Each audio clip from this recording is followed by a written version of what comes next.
বই পড়া গল্পটা আসলে অত্যন্ত কঠিন আমি দেখেছি। অনেক জায়গায় অনেক কথা লিখা রয়েছে। এখানে হাস্যকর কিছু বিষয় রয়েছে। পাশাপাশি এখানে হচ্ছে অনেক কঠিন, কঠিন শব্দ ইউজ করা হইছে। সো তোমরা চাইলে দেখতে পারো এবং আমি জানি এটা তোমরা করলে একবার আজকের ক্লাসটা করো। বই পড়া গল্প আর তোমাকে জীবনে পড়তে হবে না। তুমি এই বই পড়া গল্প থেকে সিকিউ নিশ্চিতভাবে কমন পাবে এবং সমাধান করতে পারবে ভাইয়া। ওকে? সো তুমি একটু মনোযোগ দাও। আমি আবারও বলতেছি আজকে এইভাবে বাংলা কেন আমি পড়াচ্ছি, কেন আমি বই নিয়ে পড়াচ্ছি এবং পাশাপাশি আজকের ক্লাসে আমি লেখালেখিও করব, বই পড়া গল্প থেকে কি কি বিষয় নোট করে তোমাদেরকে দেব। ওকে? সো এজন্যই বলতেছি আজকের ক্লাসটা হবে, এই ক্লাস তুমি কোথাও পাবে না, আমি বলছি। তুমি ইউটিউব দেখো, ফেসবুক দেখো, যেখানেই দেখো, বই পড়া গল্প আমি আজকে যেভাবে তোমাদেরকে বোঝানোর ট্রাই করব এভাবে আসলে তুমি কোথাও পাবে না, আমি যেটা মনে করি। সো একটু খেয়াল করো, তাহলে বই পড়া গল্প আমরা পড়বো, বাট সেইটা পড়ার আগে আমি তোমাদেরকে একটু স্মরণ করিয়ে দিই যে এই গল্পে আমরা মূলত কি নিয়ে আলোচনা করব। আচ্ছা, সো লক্ষ্য করো, তাহলে এই বই পড়া গল্পে আমরা যে যে বিষয়গুলো জানতে পারবো, নাম্বার এক হচ্ছে সাহিত্য পড়া। সাহিত্য পড়ার গুরুত্ব, সাহিত্য পড়ার গুরুত্ব সম্বন্ধে জানতে পারবো। দেন জানতে পারবো হচ্ছে আমাদের শিক্ষা, মানে আমাদের শিক্ষা ব্যবস্থা, আমাদের কি শিক্ষা ব্যবস্থা। সো এখানে একটা গুরুত্বপূর্ণ কথাটা হচ্ছে কি, যেহেতু এই বই পড়া গল্পটা প্রমথ চৌধুরী অনেক আগে লিখেছিলেন, সো সেই কালের যে শিক্ষা ব্যবস্থা সেইটার তিনি বিরোধিতা করেছেন, এই কালের না, ব্যাপারটা বুঝতে হবে। 3 নম্বরে একটু খেয়াল করো, তিনি যে বিষয়টা নিয়ে কথা বলেছেন সেটা হচ্ছে আমাদের এই শিক্ষা ব্যবস্থা এবং শিক্ষা ব্যবস্থার যারা শিক্ষক রয়েছেন তাদের বিষয়ে বলছেন। পাশাপাশি তিনি আরো এই সাহিত্যের যে জায়গা, সাহিত্যের জায়গা কোথায়, সাহিত্য কেমন করে পড়া উচিত বা সাহিত্য কোথায় থাকবে, এই জিনিসটা তিনি বলেছেন। অর্থাৎ সাহিত্যের হচ্ছে তুমি বলতে পারো সাহিত্যের স্থান, সমাজের কোথায় স্থান দেওয়া দরকার সাহিত্যকে। সো একটু খেয়াল করো, আমি প্রথমেই একটু তোমাদেরকে সার সংক্ষেপটা বলে দিচ্ছি।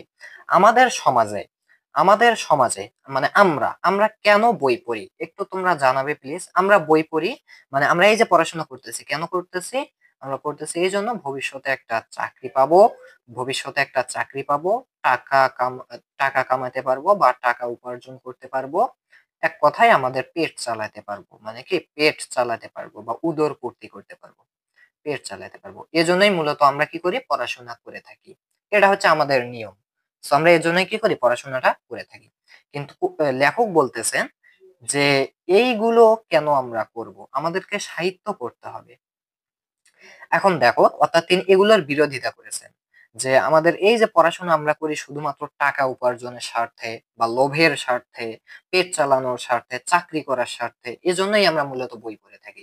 কিন্তু লেখক বলেছেন যে এজন্য কেন তুমি বই পড়বা, তুমি আলাদাভাবে বিভিন্ন বই পড়বা, যেগুলো পড়লে চাকরি হবে না, টাকা উপার্জন করতে হবে না, অর্থাৎ সাহিত্য, সেগুলোও পড়বা। তো যাই হোক, এক কথায় মনে রাখো যে আমাদের সমাজে যে শিক্ষা ব্যবস্থা সেইটাতে কি হয়, আমরা সবাই মূলত পড়াশোনা করি হচ্ছে চাকরি পাওয়ার লোভে, টাকা উপার্জন করার লোভে, পেট চালানোর লোভে। আচ্ছা, এখন তাহলে আমরা পড়াটা শুরু করতে পারি। একটু খেয়াল করো, এখানে প্রথমেই লেখক পরিচিতি দেয়া আছে। সো লেখক পরিচিতি আমি পড়বো না, তোমরা চাইলেই পড়ে নিতে পারো। ওকে? সো দেখো, আমরা এখন তাহলে শুরু করতে পারি। আচ্ছা দেখো, আমি একটু তাহলে দাগালে ভালো হয় আর কি। কি বলছেন, প্রমথ চৌধুরী চৌধুরী বলতেছে যে বই পড়া শখটা মানুষের সর্বশ্রেষ্ঠ শখ হলেও আমি কাউকে শখ হিসেবে বই পড়তে পরামর্শ দিতে চাইনি। অর্থাৎ প্রমথ চৌধুরী আমাদের সবাইকে বলতেছেন যে বই পড়া শখটা আসলে মানুষের সর্বশ্রেষ্ঠ শখ, আমরা সবাই বই পড়তে ভালোবাসি। কিন্তু এই প্রমথ চৌধুরী কাউকে বই পড়া শখ হিসেবে যে তুমি শখ হিসেবে এই বইটা পড়ো, এই পরামর্শ তিনি কাউকে দিতে চান না। কেন দিতে চান না একটু খেয়াল করো। প্রথমত, সে পরামর্শ কেউ গ্রাহ্য করবে না, অর্থাৎ সে পরামর্শ কেউ ধরবে না। ওকে? কেননা আমরা জাত হিসেবে শৌখিন নই। শৌখিন মানে কি, আমি যদি একটু তোমাদেরকে দেখাই, শৌখিন মানে হচ্ছে রুচিবান। আমরা কি জানি, জাত হিসেবে আমরা রুচিবান নই। আচ্ছা, কথাটা একটু বুঝতে হবে, আমি একটু পড়ি। দ্বিতীয়ত, অনেকে তা কুপরামর্শ মনে করবেন, কেননা আমাদের এখন ঠিক শখ করবার সময় নয়। আমাদের এই রোগ শোক দুঃখ দারিদ্র্যের দেশে সুন্দর জীবন ধারণ করাই যখন হয়েছে প্রধান সমস্যা, তখন সেই জীবনকে সুন্দর করা, মহৎ করার প্রস্তাব অনেকের কাছে নিরর্থক এবং নির্মম ঠেকবে। আচ্ছা, ব্যাপারটা আমি একটু বুঝাই তোমাদেরকে। যে দেখো, বই পড়া শখটা শ্রেষ্ঠ শখ হলেও লেখক বই পড়া শখ হিসেবে কাউকে পরামর্শ দিতে চাচ্ছে না। কারণ হচ্ছে আমাদের দেশে বই পড়া অর্থাৎ লেখক মূলত কোন বই পড়ার কথা বলছেন? সাহিত্য পড়ার কথা বলছেন। ছড়া, কবিতা, বিভিন্ন বিভিন্ন যারা বড়, বড় লোক আছেন তাদের জীবনী এগুলো পড়তে বলছেন। তাহলে এই বই পড়ার শখটা তিনি সবাইকে কি করতেছেন না? পরামর্শ দিতে চান না। কারণ হচ্ছে এটা কেউ গ্রাহ্য করবে না। কারণ আমাদের দেশে সবাই বই পড়ে মূলত চাকরি টাকা উপার্জন করার জন্য। কেন তারা আলাদা এমনি আজেবাজে বই পড়ে তারা সময় নষ্ট করবে?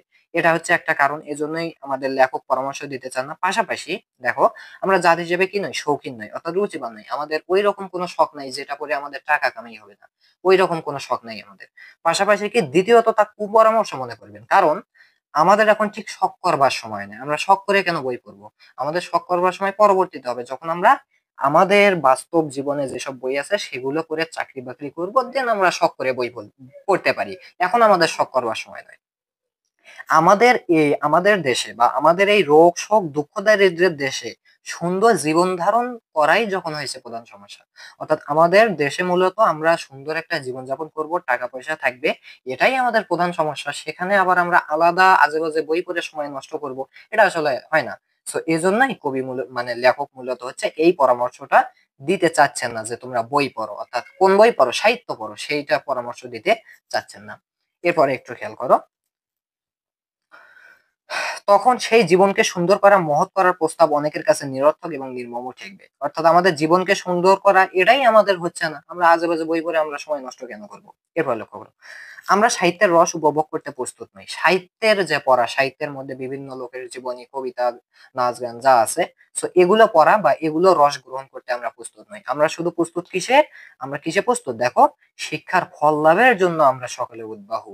মানে আমাদের হাত শুধু উপরে ওঠে শিক্ষার ফল লাভের জন্য, যে আমরা এমন শিক্ষা পড়বো বা এমন কিছু পড়বো যেটা পড়ে আমরা কি করতে পারবো, ভবিষ্যতে টাকা রোজগার করতে পারবো, লাভ হবে, ফল আসবে, সেই শিক্ষার পিছনে আমরা উদ্বাহু। কিন্তু আমরা কোন পিছনে উদ্বাহু নই? আমরা সাহিত্যের রস উপভোগ করতে উদ্বাহু নই, সাহিত্য পড়তে আমরা উদ্বাহু নই। কারণ সাহিত্য পড়ে কি হবে? সাহিত্য পড়ে তো আমরা চাকরি বাকরি পাবো না, তাই না ব্যাপারটা? সেবার একটু খেয়াল করো, আমাদের বিশ্বাস শিক্ষা আমাদের গায়ের জ্বালা ও চোখের জল দুই দূর করবে। অর্থাৎ শিক্ষা লাভ করার মাধ্যমে আমরা টাকা উপার্জন করতে পারবো, আর টাকাই হচ্ছে মেইন। কারণ টাকা উপার্জন করলে আমাদের গায়ের জ্বালা চোখের জল কিছুই থাকবে না, তাই না? টাকাই হচ্ছে মেইন এই যুগে। মানে এই পৃথিবীতে কি তোমার টাকা আছে মানে তোমার সগিয়া সব আছে। তো এই জন্যই শিক্ষা, যেহেতু শিক্ষা অর্জন করার মাধ্যমে আমরা টাকা উপার্জন করতে পারবো, সেই সকল শিক্ষা অর্জন করার মাধ্যমে, সুতরাং আমরা আমাদের বিশ্বাস হচ্ছে শিক্ষা আমাদের গায়ের জ্বালাও দূর করবে, চোখের জলও দূর করবে। কিন্তু লেখক বলতেছেন এই আশা সম্ভবত দুরাশা। অর্থাৎ শিক্ষা অর্জন করলেই যে আমাদের চাকরি বাকরি হবে, টাকা উপার্জন করবো এমনটা না, এমনটা নাও হতে পারে, চাকরি বাকরি নাও হতে পারে। কিন্তু তাহলেও আমরা তা ত্যাগ করতে পারি না, কেননা আমাদের উদ্ধারের জন্য কোনো সৎ উপায় আমরা চোখের সম্মুখে দেখতে পাই না। আমার সাথে পড়তে হলে তোমরাও চাইলে তোমাদের পাশে এই বইটা রাখতে পারো। ওকে, সো একটু খেয়াল করো যেটা তিনি বোঝাচ্ছেন, যে দেখো, কিন্তু তা আমরা এটা সম্ভবত দুরাশা, অর্থাৎ শিক্ষা লাভ করলেই যে চাকরি হবে এটা সম্ভবত আমাদের একটা দুরাশা, এটা নাও হতে পারে। কিন্তু আমরা তবুও পড়াশোনা করি, কেন করি? বিকজ বিকজ আমাদের উদ্ধারের জন্য অন্য কোনো সদ উপায় বা ভালো উপায় আর নাই। আমরা শিক্ষা লাভের জন্য লাভ করতে পারলেই আমরা উদ্ধার হতে পারবো, এজন্যই আমরা শিক্ষা লাভ করি। তবুও আমরা চেষ্টা করি যে শিক্ষা লাভের মাধ্যমে আমরা যেন শিক্ষার ফলটা পাই। শিক্ষার ফল কি? চাকরি বাকরি করা, টাকা উপার্জন করা, এইটা। সো এরপরে একটু খেয়াল করো, দেখো শিক্ষার মাহাত্ম্যে আমিও বিশ্বাস করি। অর্থাৎ লেখক বলতেছেন যে হ্যাঁ, শিক্ষা অর্জন করে টাকা উপার্জন করা ঠিক আছে, আমিও এর মাহাত্ম্যে বিশ্বাস করি। এবং যিনি যাই বলুন, সাহিত্য চর্চা যে শিক্ষার সর্বপ্রধান অঙ্গ সে বিষয়ে কোনো সন্দেহ নেই। অর্থাৎ লেখক এখন বলতেছেন যে হ্যাঁ, শিক্ষার যে মাহাত্ম্য এটা আমি বিশ্বাস করি, কিন্তু শিক্ষার ক্ষেত্রে সাহিত্য চর্চা অর্থাৎ সাহিত্য পড়া এটা যে শিক্ষার সর্বপ্রধান অঙ্গ সে বিষয়ে কোনো সন্দেহ নেই। অর্থাৎ লেখক তার নিজের মতামত পেশ করছেন যে কি, যে শিক্ষার ক্ষেত্রে সাহিত্য হচ্ছে মেইন জিনিস, শিক্ষা লাভ করার ক্ষেত্রে সাহিত্য পড়তে হবে আমাদেরকে। কিন্তু দেখো, লোকে যে তা সন্দেহ করে তার কারণ এ শিক্ষার ফল হাতে হাতে পাওয়া যায় না। অর্থাৎ তার কোনো নগদ বাজার দর নেই। অর্থাৎ লোকে বিশ্বাস করে যে না, সাহিত্য পড়ে আবার কি হবে, সাহিত্য পড়ে তো আমরা কি এর ফল হাতে হাতে পাবো না। আমরা একটা কবিতা পড়লাম, ভালো কথা, কবিতা পড়ে কি আমরা তা থেকে কোনো ফল আসবে? আসবে না। সো এজন্যই আমরা ফল হাতে হাতে তার ফলটা পাচ্ছি না, এবং কি তার কোনো নগদ বাজার দর নেই। অর্থাৎ এটা আমরা বিজনেস করতে পারবো না এটা পড়ে। ওকে, এজন্য কি করে দেখো, নগদ বাজার দর নেই। এ কারণেই দেখো, এ কারণে ডেমোক্রেসি সাহিত্যের সার্থকতা বোঝে না, বোঝে শুধু অর্থের সার্থকতা। ডেমোক্রেসি মানে কি? ডেমোক্রেসি মানে হচ্ছে গণতন্ত্র। গণতন্ত্র কি? গণতন্ত্র হচ্ছে মানুষের যে নিয়ম কানুন, এরাই হচ্ছে গণতন্ত্র। তাহলে এখন একটু খেয়াল করো যে লাইনটা বুঝতে হবে। দেখো, ডেমোক্রেসি সাহিত্যের সার্থকতা বোঝে না, শুধু অর্থের সার্থকতা বোঝে। অর্থাৎ মানুষের তন্ত্র বা মানুষের নিয়ম অনুযায়ী সাহিত্য করে কোনো লাভ হবে না, সাহিত্য করে অর্থ লাভ করা যাবে না। অন্যান্য শিক্ষা লাভ করে যেটার মাধ্যমে অর্থ উপার্জন করা যায়, সেই শিক্ষাটা অর্জন করতে হবে। অর্থাৎ ডেমোক্রেসি মানে হচ্ছে মানুষের তন্ত্র। তাহলে মানুষের তন্ত্র অনুযায়ী সাহিত্যের সার্থকতা আমরা বুঝি না, আমরা বুঝি অর্থের সার্থকতা। মানে অর্থ পাওয়াটা হচ্ছে আমাদের কাছে মুখ্য বিষয়, ব্যাপারটা কিন্তু তাই। এবার একটু খেয়াল করো কি বলা হয়েছে, যে ডেমোক্রেসির গুরুরা অর্থাৎ গণতন্ত্রের যারা বড় বড় লোক ছিলেন, গুরু ছিলেন, সো তারা কি চেয়েছিলেন? সকলকে সমান করতে, কিন্তু তাদের শিষ্যরা তাদের কথা উল্টো বুঝে প্রতিজনই হতে চায় বড় মানুষ। অর্থাৎ ডেমোক্রেসির যারা বড় মানুষ ছিলেন, যারা উপর ধাপে ছিলেন, সো তারা চাইছিল যে সাহিত্য পাশাপাশি অন্যান্য শিক্ষা, অর্থাৎ যেটা করে আমরা চাকরি করি, যে শিক্ষা অর্জন করে, এই সবই যেন সবাই পড়ে বা সবাই যেন এই সবই জানে। কিন্তু এই গুরু যারা ছিলেন ডেমোক্রেসি, তাদের যারা শিষ্য ছিলেন, তারা মনে করছেন না, আমরা সাহিত্য পড়লে তো আমরা উপার্জন করতে পারবো না, সুতরাং সাহিত্য পড়া যাবে না, আমাদেরকে পড়তে হবে শুধু যে পড়া পড়ে আমরা বড় মানুষ হতে পারবো। বড় মানুষ হতে পারবো মানে হচ্ছে বড় কিছু করতে পারবো, সেই পড়াটা পড়তে হবে। অর্থাৎ শিষ্যরা কি তাদের কথা উল্টো বুঝলো। এবার একটু খেয়াল করো, একটি বিশিষ্ট অভিজাত সভ্যতার উত্তরাধিকারী হয়েও ইংরেজি সভ্যতার সংস্পর্শে এসে আমরা ডেমোক্রেসির গুণগুলো আয়ত্ত করতে না পেরে তার দোষগুলো আত্মসাৎ করেছি। কথাটা একটু বুঝতে হবে। ডেমোক্রেসির যে গুণ বা ডেমোক্রেসির যারা বড় ধাপের কর্মকর্তা বা ডেমোক্রেসির যারা গুরু ছিলেন, তারা কি চেয়েছিলেন? আমি একটু নোট করি ব্যাপারটা। ডেমোক্রেসি, ওকে, সো একটু খেয়াল করো, ডেমোক্রেসি এর গুণ হচ্ছে ভাইয়া সাহিত্য পড়তে হবে, পাশাপাশি অন্যান্য শিক্ষা দীক্ষাও আছে। অর্থাৎ তোমাকে যেগুলো পড়ে তুমি চাকরি বাকরি করবে, এই দুইটাই পড়তে হবে। কিন্তু কিন্তু একটু খেয়াল করো, আমরা একটা বিশিষ্ট অভিজাত সভ্যতার, মানে আমাদের জাতটা বা আমাদের সভ্যতা অনেক উন্নত, আমাদের সভ্যতা অনেক উন্নত সভ্যতা, তবুও আমরা কি করেছি? ইংরেজি সভ্যতার সংস্পর্শে এসে আমরা ডেমোক্রেসির গুণগুলো, অর্থাৎ গণতন্ত্রের গুণ কি? সাহিত্য পড়া, অন্যান্য বিষয়ে পড়া, কিন্তু ডেমোক্রেসির গুণগুলো আয়ত্ত না করতে পারে তার দোষগুলো আত্মসাৎ করেছি। অর্থাৎ আমরা সাহিত্য না পড়ে শুধু অন্যান্য পড়াগুলো পড়ে থাকি, যেগুলো করে চাকরি হবে। এটা কেন করি? আমরা ইংরেজি সভ্যতার সংস্পর্শে এসে। এখন এই কথাটা বুঝতে হবে, একটু খেয়াল করো, যে আমাদের সভ্যতা, আমরা অনেক উন্নত একটা সভ্যতা, কিন্তু যখনই আমরা ইংরেজি সভ্যতা, যেমন কি ইংরেজি ভাষাভাষীর দেশ কোনটা আছে? ইংল্যান্ড আছে, রাশিয়া আছে, ফ্রান্স আছে, কি আছে, তারপরে হচ্ছে যুক্তরাষ্ট্র আছে। সো আমরা যদি সেই দিকে তাকাই, তাহলে দেখবো সেই এলাকার মানুষগুলো বা সেই দেশের মানুষগুলো আসলে মূলত তারা কি পড়ে না, তারা হচ্ছে এই সব সাহিত্য পড়ে না। বিকজ তারা তারা সাহিত্য না পড়ে অন্যান্য শিক্ষা দীক্ষা, বিজ্ঞান, এগুলো পড়ে তারা অনেক উন্নতি করতেছে। এখন আমরা দেখতেছি কি রে, ওরা তো সাহিত্য না পড়ে এই সব বিষয় পড়ে তারা কি করতেছে? অনেক উন্নতি লাভ করতেছে। তাহলে আমরা কেন সাহিত্য পড়বো? আমরা অন্যান্য বিষয়গুলো পড়বো, যেগুলো করার মাধ্যমে আমরা উন্নতি লাভ করবো। সো এজন্যই আমরা কি করেছি? এই ইংরেজি সভ্যতার সংস্পর্শে এসে আমরা সাহিত্যকে ভুলে গেছি। আমরা এখন যে শিক্ষা লাভ করে আমাদের চাকরি হবে বা উন্নতি করতে পারবো, সেই শিক্ষার পিছনে ছুটতেছি। এই কথাটাই হচ্ছে এখানে বলা হয়েছে। অর্থাৎ আমরা ডেমোক্রেসির ভালো গুণটা নিইনি, খারাপ গুণটা নিয়েছি। এখন দেখো, এর কারণও স্পষ্ট কি, যে ব্যাধি সংক্রামক, স্বাস্থ্য নয়। কথাটা একটু বুঝতে হবে, ব্যাধি সংক্রামক, স্বাস্থ্য নয়। কথাটার দ্বারা বোঝাচ্ছে হচ্ছে ব্যাধি মানে কি? রোগ। রোগ মানে রোগ সংক্রামক মানে হচ্ছে খারাপ জিনিস, খারাপ জিনিস খুব সহজেই সংক্রমণ হয়। কি হয়? খুব সহজেই সংক্রমিত হয়। কেন? কারণ তুমি একটু খেয়াল করবা, তুমি যদি কোনো খারাপ বন্ধুর সাথে বেরাও, তাহলে দেখা যাবে যে তোমার খারাপ বন্ধুর যে গুণগুলো, সেগুলো তুমি খুব সহজেই আয়ত্ত করে নিয়েছো। বাট তুমি যদি ভালো বন্ধুর সাথে বেরাও, দেখবে তোমার ভালো বন্ধুর গুণগুলো তুমি আয়ত্ত করতে পারতেছো না। বিষয়টা হচ্ছে এরকম, যে খারাপ জিনিস সবার মাঝে খুব তাড়াতাড়ি চলে যায়। অর্থাৎ দেখবা, যদি কোনো খারাপ একটা সংস্কৃতি আমাদের দেশে চলে আসে, দেখবা ওই সংস্কৃতি সবাই মানতেছে। বাট যদি একটা ভালো জিনিস আছে, সবাই সেটা গ্রহণ করতে পারে না। এই কথাটাই বোঝানো হয়েছে, যে ডেমোক্রেসির যে ভালো গুণগুলো, সাহিত্য, অন্যান্য বিষয়ে পড়া, এটা আমরা গ্রহণ করিনি।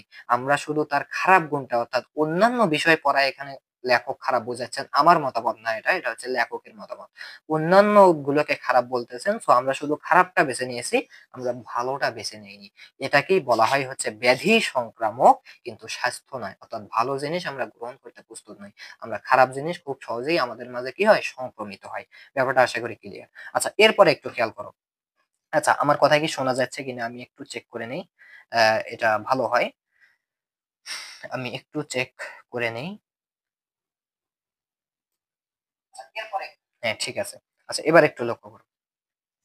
আমাদের শিক্ষিত সমাজের লোলুপ দৃষ্টি আজ অর্ধের উপরেই পড়ে রয়েছে। অর্থাৎ আমাদের শিক্ষিত সমাজে যারা বসবাস করে, তারা কি করে, শুধু অর্থের উপরেই তাদের লোলুপ দৃষ্টি, মানে তাদের লোভ শুধু অর্থের উপরে, নট সাহিত্যের উপরে। লোভ শুধু কার উপরে, অর্থের উপরে, নট সাহিত্যের উপরে। এবার একটু লক্ষ্য করো। সুতরাং সাহিত্য চর্চার সুফল সম্বন্ধে অনেকেই সন্দিহান। অর্থাৎ সাহিত্য চর্চা করে যে আমরা জীবনে কিছু করতে পারবো বা কিছু লাভ করতে পারবো, টাকা উপার্জন করতে পারবো, এ বিষয়ে আমরা সন্দিহান। সন্দিহান অর্থ কি? সন্দিহান অর্থ হচ্ছে, ভাইয়া একটু খেয়াল করো, কই গেল, সন্দিহান অর্থ হচ্ছে সন্দেহযুক্ত, মানে সাহিত্য পড়ে যে আমরা কিছু করতে পারবো এটা সন্দেহযুক্ত কথা, নাও করতে পারি এইরকম, বাট অন্যান্য পড়াগুলো পড়ে আমরা কি করতে পারি, উন্নতি লাভ করতে পারি। এবার একটু খেয়াল করো। দেখো, যারা হাজারখানা ল রিপোর্ট কেনেন, ল রিপোর্ট কি মানে হচ্ছে, এটা হচ্ছে আমরা কোর্টে দেখতে পাই, জর্জ বেস্টার তাদের কাছে থাকে ল রিপোর্ট, অর্থাৎ আদালতের নিয়ম কানুন যেগুলোতে লেখা হয় সেটা হচ্ছে ভাইয়া ল রিপোর্ট।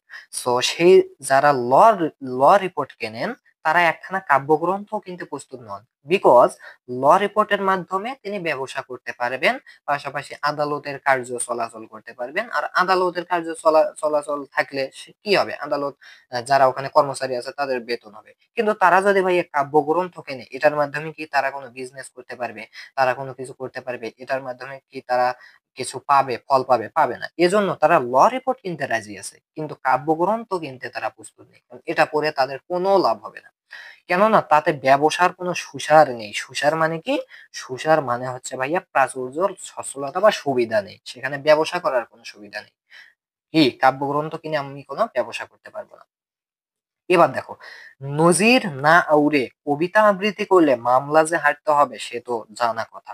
অর্থাৎ তুমি যদি কোর্টে যাও, সাপোজ তুমি হচ্ছে উকিল, তোমার পক্ষে কোনো উকিল আছে, এখন সেই উকিল কি করলো, নজির না পড়ে তিনি একটা কবিতা আবৃত্তি করলেন যে আম পাতা জোড়া জোড়া মারবো চাবুক চড়বো করে। এখন তিনি যদি এই কবিতা আবৃত্তি করেন, তাহলে কি তুমি মামলা জিতবে? জীবনে জীবনেও জিতবে না, কারণ তুমি নজির না পড়ে তুমি কবিতা আবৃত্তি করলো।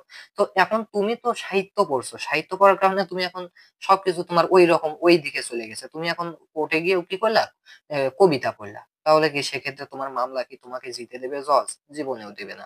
তো এজন্যই তুমি যদি নজির না উড়ে একটা কবিতা আবৃত্তি করো, সেক্ষেত্রে মামলা তোমাকে হারতে হবে, সেটা তো জানা কথা, এটা জানা কথা, এটা আমরা সবাই বুঝতে পারি। কিন্তু যে কথা জজে শোনে না, তার যে কোনো মূল্য নেই, এটাই হচ্ছে পেশাদারদের মহাভ্রান্তি। অর্থাৎ আমরা মনে করি যে কি, আমরা যেটা আমাদের জজের ক্ষেত্রে, অর্থাৎ কোর্টে গিয়ে আমরা যেটা বলি, আমরা যে কথা বলি, আমরা মনে করো যে অনেক কথা বলে ফেলছি, কিন্তু জজ সেটা শুনলো না। এবং জজ তো ওখানে মেইন, তিনি কি, তিনি হচ্ছে ওখানে মেইন ব্যক্তি। সো তিনি যদি, আমরা এত কথা বললাম, তিনি যদি না শোনেন, তাহলে ওই সব কথা বৃথা, কারণ তিনি তো শোনেনি নি। তাহলে ওই সব কথা কি বৃথা। অর্থাৎ যে কথা জজে শোনে না তার কোনো কি মূল্য নাই। এটাই হচ্ছে পেশাদারদের মহাভ্রান্তি, অর্থাৎ এটা হচ্ছে আমাদের একটা ভুল ধারণা, যে জজে না শুনলে যে তার কোনো মূল্য নাই, এটা আমাদের একটা ভুল ধারণা।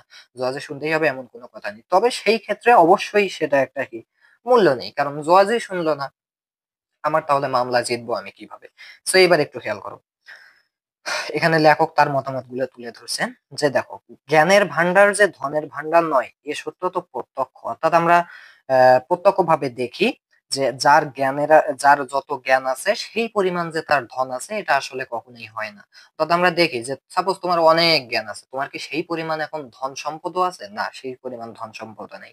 তবে এটা সমান প্রত্যক্ষ না হলেও সমান সত্য যে, একটা সত্য কথা যে, এ যুগে যে জাতির জ্ঞানের ভান্ডার শূন্য, সে জাতি ধনের ভারে অভাবানী। অর্থাৎ তোমার যদি কি থাকে, জ্ঞানের ভান্ডার শূন্য থাকে, তবে তোমার কি থাকবে না, ধনও তোমার শূন্য থাকবে। অর্থাৎ জ্ঞান নাই মানে ধন নাই, তোমার জ্ঞান আছে মানে ধন আছে। তবে জ্ঞান যে অনেক থাকলে ধনও যে অনেক থাকবে সেটা নয়, জ্ঞান থাকবে ধন থাকবে, জ্ঞান থাকবে না ধন থাকবে না। ওকে, অর্থাৎ কি ধনের ভারেও তুমি ভবানী। আচ্ছা দেখো, ভরেও ভবানী মানে হচ্ছে ভাইয়া শূন্য। একটু খেয়াল করো, কই গেল, ভরেও ভাবানী এর অর্থ হচ্ছে রিক্ত বা শূন্য। অর্থাৎ যার জ্ঞান নাই তার কি নাই, অর্থ বা তার হচ্ছে ধন, এটার ভরেও সে ভবানী, অর্থাৎ এটাও তার শূন্য, জ্ঞান শূন্য মানে ধন শূন্য। আচ্ছা ক্লিয়ার। এবার একটু লক্ষ্য করো, দেখো, তারপর যে জাতি মনে বড় নয় সে জাতি জ্ঞানেও বড় নয়। অর্থাৎ এখন যদি তুমি জ্ঞানে বড় হতে চাও, কারণ জ্ঞানে বড় হলেই তো তোমার ধন হবে, তাই না? সো জ্ঞানে বড় হতে গেলে আবার তোমার কি লাগবে, মনে বড় হতে হবে। সো এরপরে দেখো, আমরা এই লাইনটা একটু পরে তোমাদেরকে আমি পুরো বিষয়টা ক্লিয়ার করতেছি। কেননা ধনের সৃষ্টি যেমন জ্ঞান সাপেক্ষে, তেমনি জ্ঞানের সৃষ্টিও মন সাপেক্ষে। এবং মানুষের মনকে সরল সচল সরাগ ও সমৃদ্ধ করার ভার আজকের দিনে সাহিত্যের উপর ন্যস্ত হয়েছে। পুরো কথাটা আমি একটু সারসংক্ষেপ টানি, যে এইখানে যে বিষয়টা বোঝানো হয়েছে সেটা হচ্ছে ভাইয়া ধন, এরপরে হচ্ছে তোমার হচ্ছে জ্ঞান, এরপরে হচ্ছে আমি একটু আগে লিখি, দেন হচ্ছে এইখানে যেটা আসবে মন, দেন হচ্ছে এইখানে আসবে হচ্ছে একটু দেখি, উম স্বরাগ সঙ্গে আচ্ছা, এরপরে আসবে হচ্ছে ভাইয়া সাহিত্য। ওকে, সো ব্যাপারটা একটু বুঝতে হবে। সো এইখানে কবি মূলত একটা ধাপ তিনি দিয়েছেন। কি ধাপ দিলেন? তিনি প্রথম ধাপ দিলেন হচ্ছে, অর্থাৎ তিনি এই পাশ দিয়ে ধাপের এখান থেকে এই পাশে আসছেন, বাট আমরা এই পাশে যখন যাব তখন ব্যাপারটা বুঝতে পারবো। সো দেখো, তিনি মূলত বলেছেন আমরা যদি সাহিত্য পড়ি, তাহলে সাহিত্য পড়লে আমাদের কি হবে, মন ভালো হবে বা মনে আমরা সমৃদ্ধ হব। এবার যদি মনে সমৃদ্ধ হই, লেখকের মতে মনে যে সমৃদ্ধ, মনে যে পাকসাপ, সে জ্ঞানেও পাকসাপ, অর্থাৎ জ্ঞানেও সে সমৃদ্ধ। এবার যদি আমরা জ্ঞানে সমৃদ্ধ হই, তাহলে সে ধনেও সমৃদ্ধ, তাহলে সে কি ধনেও সমৃদ্ধ। অর্থাৎ লেখক এইখানে এই ধাপটা কিন্তু দিয়েছেন, এই ক্রমটা দিয়েছেন, যে কি সাহিত্য পড়লে আমাদের মনে ভালো, মনে ভালোতে জ্ঞানে ভালো, জ্ঞানে ভালোতে ধনে ভালো। তাহলে ভিত্তি কোনটা ভাইয়া, দেখো তো, লেখকের মতে ভিত্তি কোনটা, সাহিত্য। তাহলে সাহিত্য যদি পড়ো তাহলে তোমার মন ভালো থাকবে, মন ভালো থাকলে জ্ঞান, জ্ঞান ভালো থাকলে ধন হবে। সো অর্থাৎ আমাদের তো মেইন টার্গেট ধন, মেইন টার্গেট কি ভাইয়া, ধন সম্পদ, এটা আমাদের মেইন টার্গেট নয়? তাহলে এই ধন সম্পদ করতে গেলে আমাদেরকে ফার্স্টলি, বেসিকলি ভিত্তি অনুযায়ী আমাকে কি করতে হবে, সাহিত্য পড়তে হবে। দেখছো লেখক কোন ভাবে কোথায় কোন কথাটা নিয়েছে। দেখো আমি যদি কথাটা আর একবার বলি, যে দেখো, যে কি, যে কেননা ধনের সৃষ্টি যেমন জ্ঞান সাপেক্ষে, অর্থাৎ তোমার জ্ঞান থাকলে ধন হবে, তেমনি জ্ঞানের সৃষ্টি আবার মন সাপেক্ষে, অর্থাৎ তোমার মন থাকলে তোমার সেই রকম জ্ঞান হবে। এবং মানুষের এই যে মন, এই যে মনকে সরল সচল সমৃদ্ধ করার জন্য কি দরকার, সাহিত্যের উপর ন্যস্ত হয়েছে। সো মানুষের মনকে যদি সরল সচল করতে চাও, তাহলে আজকের দিনে এইটা, এই পুরো ভারটা পড়েছে সাহিত্যের উপর। অর্থাৎ তুমি যদি সাহিত্য পড়ো তাহলে তোমার মনটা ভালো হবে, মনটা ভালো হলে জ্ঞান, জ্ঞানটা ভালো হলে তোমার ধন। কথা ক্লিয়ার? আশা করি ব্যাপারটা বুঝতে পারছো যে আমাদের লেখক এইখানে মূলত কি বোঝাতে চাচ্ছেন। ওকে, আমরা এই জিনিসটা ক্লিয়ার।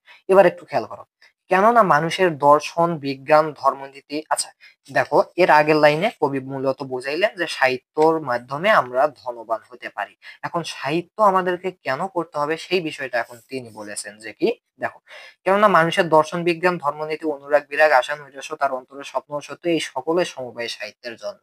এখন আমরা সাহিত্য কেন পড়বো? আমরা তো শুধুই বুঝি যে সাহিত্য মানেই হচ্ছে এখানে কিছু কবি থাকবে, মানে কবিতা থাকবে, ছড়া থাকবে, কিছু লোকের জীবন কাহিনী থাকবে, এটাই হচ্ছে সাহিত্য। কিন্তু তিনি বলতেছেন না, এগুলোই সাহিত্য নয়। সাহিত্যর মধ্যে মানুষের দর্শন, বিজ্ঞান, ধর্মনীতি সবই আছে, কি নাই? তুমি কেন সাহিত্য পড়ো না? সাহিত্যের মধ্যে তো সবই আছে। কি আছে?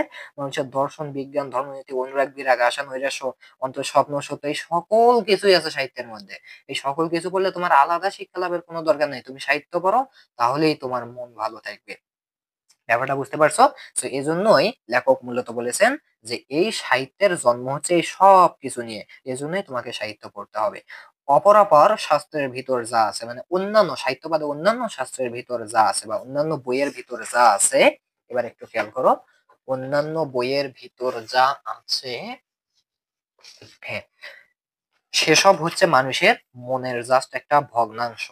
দেখো অন্যান্য বইয়ে যা আছে, আমি যদি আবার একটু রিপিট করি, দেখা যাচ্ছে, হ্যাঁ আশা করি দেখা যাচ্ছে, যে অন্যান্য বইয়ে যেসব আছে সেসব হচ্ছে কি মানুষের জাস্ট মনের একটা ভগ্নাংশ, মনের একটা কি ভগ্নাংশ, মানে এটাকে তুমি অর্ধেকও বলতে পারো বা 1/2, 3/2, যাই হোক, পুরোটা নয়, মনের পুরোটা নয়, মনের ভগ্নাংশ। আর তার পুরো মানটার সাক্ষাৎ পাওয়া যায় শুধু সাহিত্যে। অর্থাৎ অন্যান্য বই পড়ে তুমি মনের অর্ধেকটা পাবা বা ভগ্নাংশ আকারে পাবা, কিন্তু তুমি যদি সাহিত্য পড়ো তাহলে তুমি তোমার পুরো মনটার সাক্ষাৎ পেয়ে যাবে সাহিত্য পড়লে। আর মন কেন, মনের সাক্ষাৎ কেন পাওয়া দরকার? কারণ মন ভালো থাকলে ওই যে জ্ঞান, জ্ঞান থাকলে ওই যে ধন। আশা করি ক্রমটা তোমাদের মনে আছে, না মনে থাকলে একটু খেয়াল করে না। ওকে, আচ্ছা। এরপরে দেখো, দর্শন বিজ্ঞান ইত্যাদি হচ্ছে মনোগঙ্গার তোলা জল।